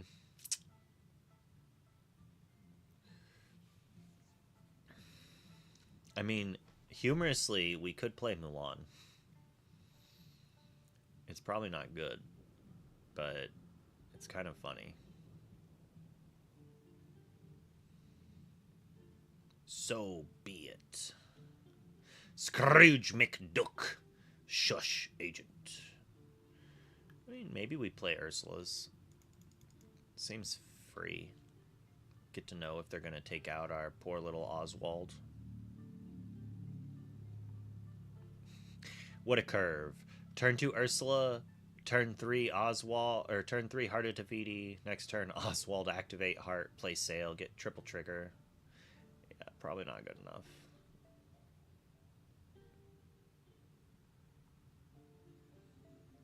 This character leaves play, return an item. I think we're going to have Tamatoa, so we don't need that.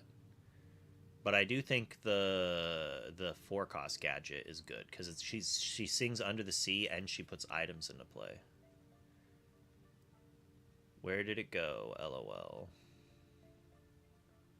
Wait, you're past it. Best card by far. Oh yeah, it cost 1, yeah. Belle's favorite book. Did I go past Belle's favorite book? I don't remember what Belle's favorite book, like, it does ink things.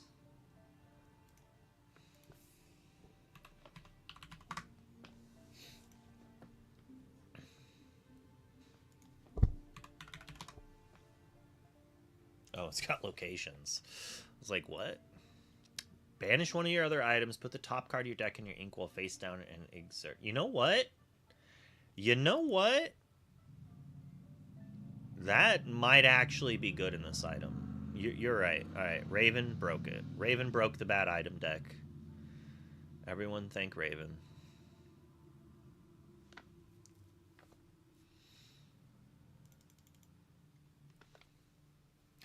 Cheetah! My favorite.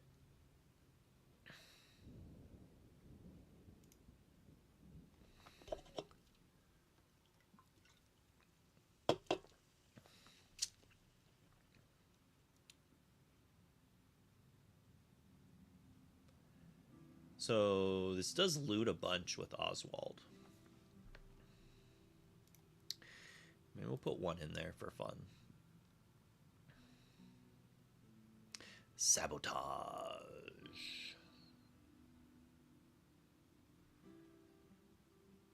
I mean, we could play the mean, malicious, and scary combo. We're ramping a whole bunch, right? But Under the Sea, Coil's probably better. Do we need to... We don't have anything to buy back. We're definitely not hey gamers. I mean, they're playing this in the Infinity list. Maybe that's just like an okay-ish card to play on Curve. We'll try it out. We need things that sing Under the Sea as well. I don't think I want to Ink Geyser with this deck. The problem is we don't have Dime Tamatoa, right? So how are we actually winning with this deck? We're questing. I mean, maybe we need to play a Ranger plane. Just one. Just one. Probably not. What does this do?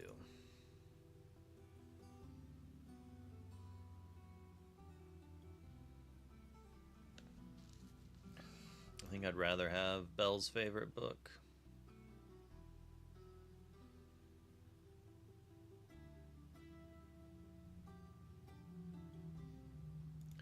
Probably cut 2 Heart of Tafiti's for 4 books. Only 22 ununkables. We'll take out this smoke.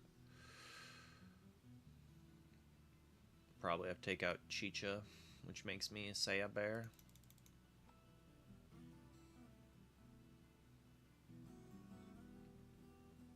Build your own Flavisham. The Claw.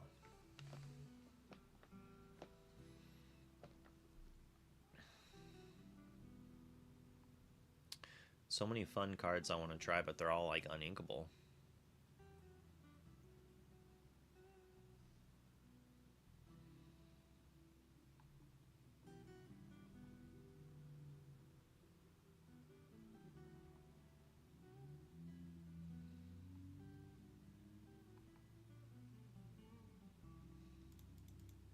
She's also uninkable, bruh. And Cindy's uninkable.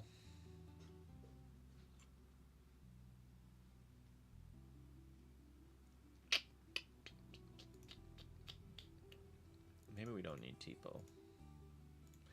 Probably can't play Chicha. At least not a full set. Snowfort is probably the cut. This card's kind of whatever. Like maybe have one. Kind of lowers. We probably don't need the signed contracts either. Around 20 items, still have like a decent amount. 1 out of 3 chance to trigger. And then I still want to play Cindy Lou Who though. Or maybe not. Feels weird not to play Cindy. Scrooge McDuck.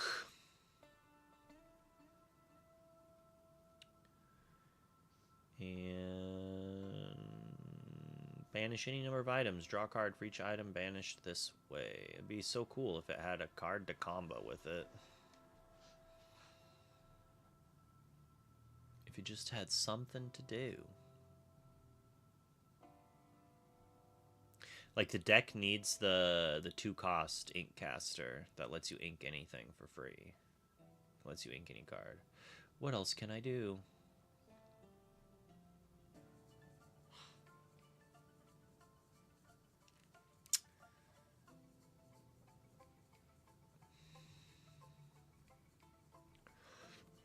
Not playing Let It Go's kind of seems rough. I mean, I guess we could play Basil and just be like, boom, boom, boom, knock your whole hand out when we multi-ink, but... I mean, that might be good just to have more shifters.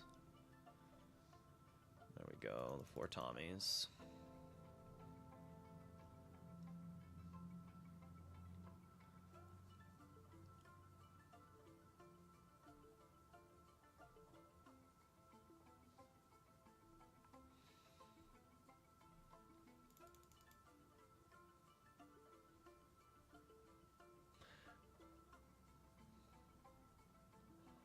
Snowfort probably is unneeded. But I need some inkable items. I can't just cut items without adding more at this point.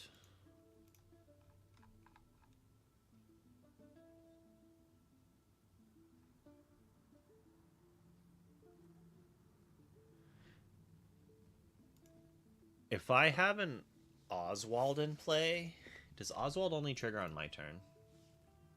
Dang it! Why does it only trigger on my turn? Let me play items on my opponent's turn. That'd be so cool!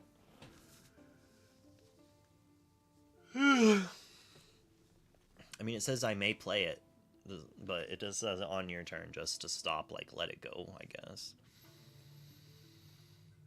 I mean, maybe we have to play signed contracts just as an inkable item.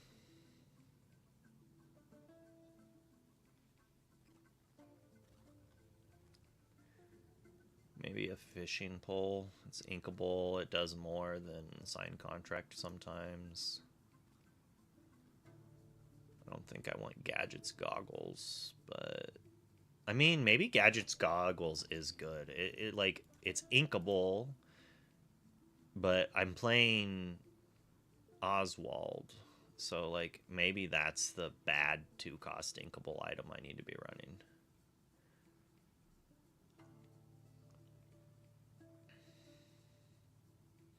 Wait. I mean, this is not terrible, but it's a little slow.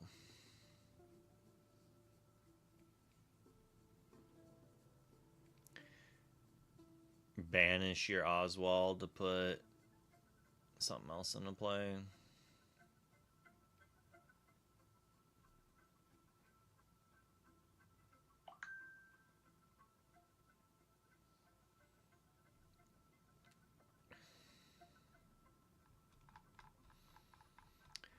We're using a deck build. It's called Dreamborn Inc.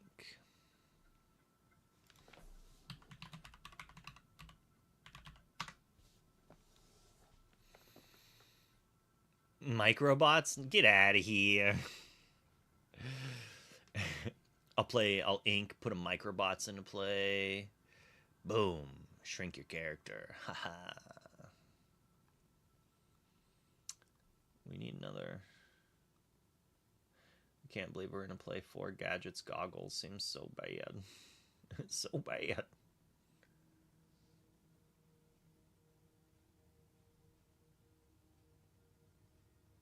It's like so many bad items. Oh, it's 24. Why was I thinking it was 19? What was I looking at?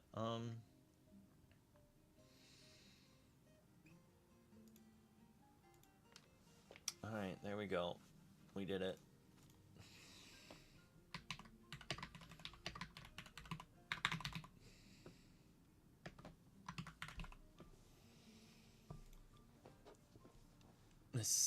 It's a deck. It's a deck of all time.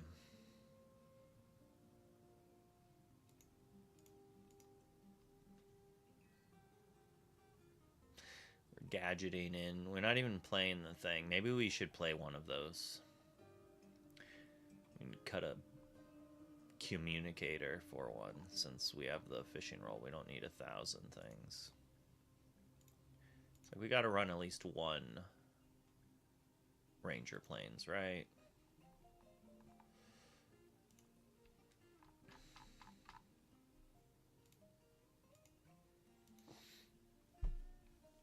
This will be a deck to bring to set champs and just upset somebody. Because, like, you're just drawing cards and then you're playing Under the Sea. And you might even just, like, does Book put into play? It is exerted, but, like, there's definitely a world you just hardcast Under the Sea. And just slowly trying to quest with these, like... Oh, wait, we're not playing... There's an item we need to play. We need to play the trap.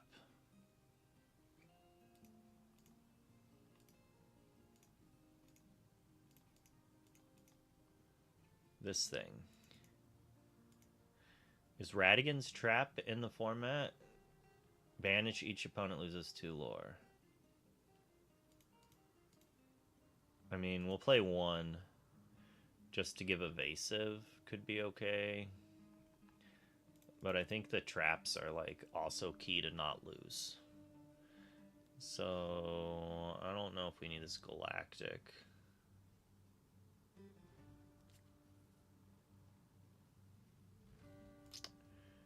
And then...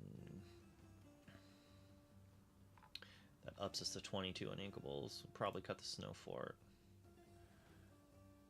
There we go.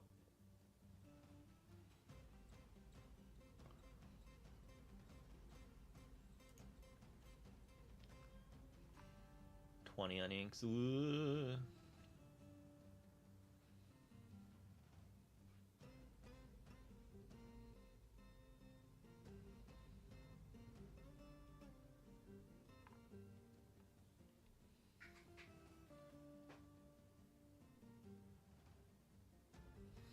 The Shepherd Journal is probably going to get cut, but we're going to try it out for just a little bit. I mean, it's very similar to the Gadgets Goggles. We'll see if the goggles is good enough. Alright. I didn't see the thing... I didn't see the thing above the cards. What's above the cards? I'm confused.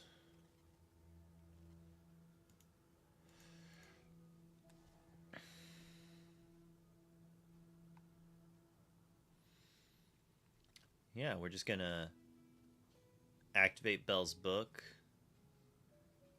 banishing Ink Runner, and we're gonna carpet bag back to our hand and replay it, draw a card, get an ink.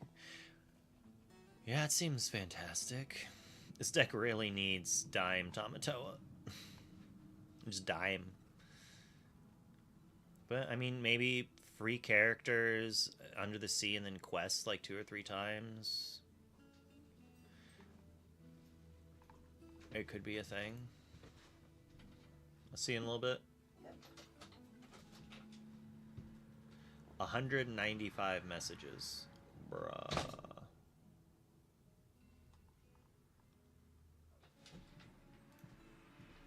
Jacket.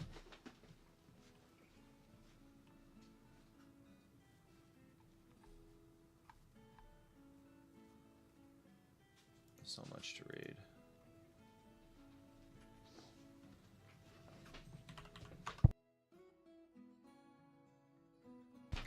Alright, I do think I'm gonna have to end the stream here shortly, so I can get some stuff taken care of before ICL tonight. Is the one and only JDZ already streaming? Oh man. Alright, we get a... Alright, we're gonna raid Rudy Rose. We're gonna raid the Roodster. Thanks for hanging out this morning. Hopefully tomorrow I'll have some gameplay, some Infinity action to go on. But, you know, tell Rudy Rose hi and see how his predictions are against mine. Thanks for watching, everyone. And I will see you later tonight for the ICL. And I do believe tonight is another great matchup. We're towards the end of the season, so we're watching SLTC versus World Class Cards. World Class Cards is in first place in the event. In their division, 7-1-1. SLTC, 4th rank. Pretty much both locked in. And then I don't know who should I watch for the last round, right? Probably going to try to find a couple teams that are like, if they win, they get in, right?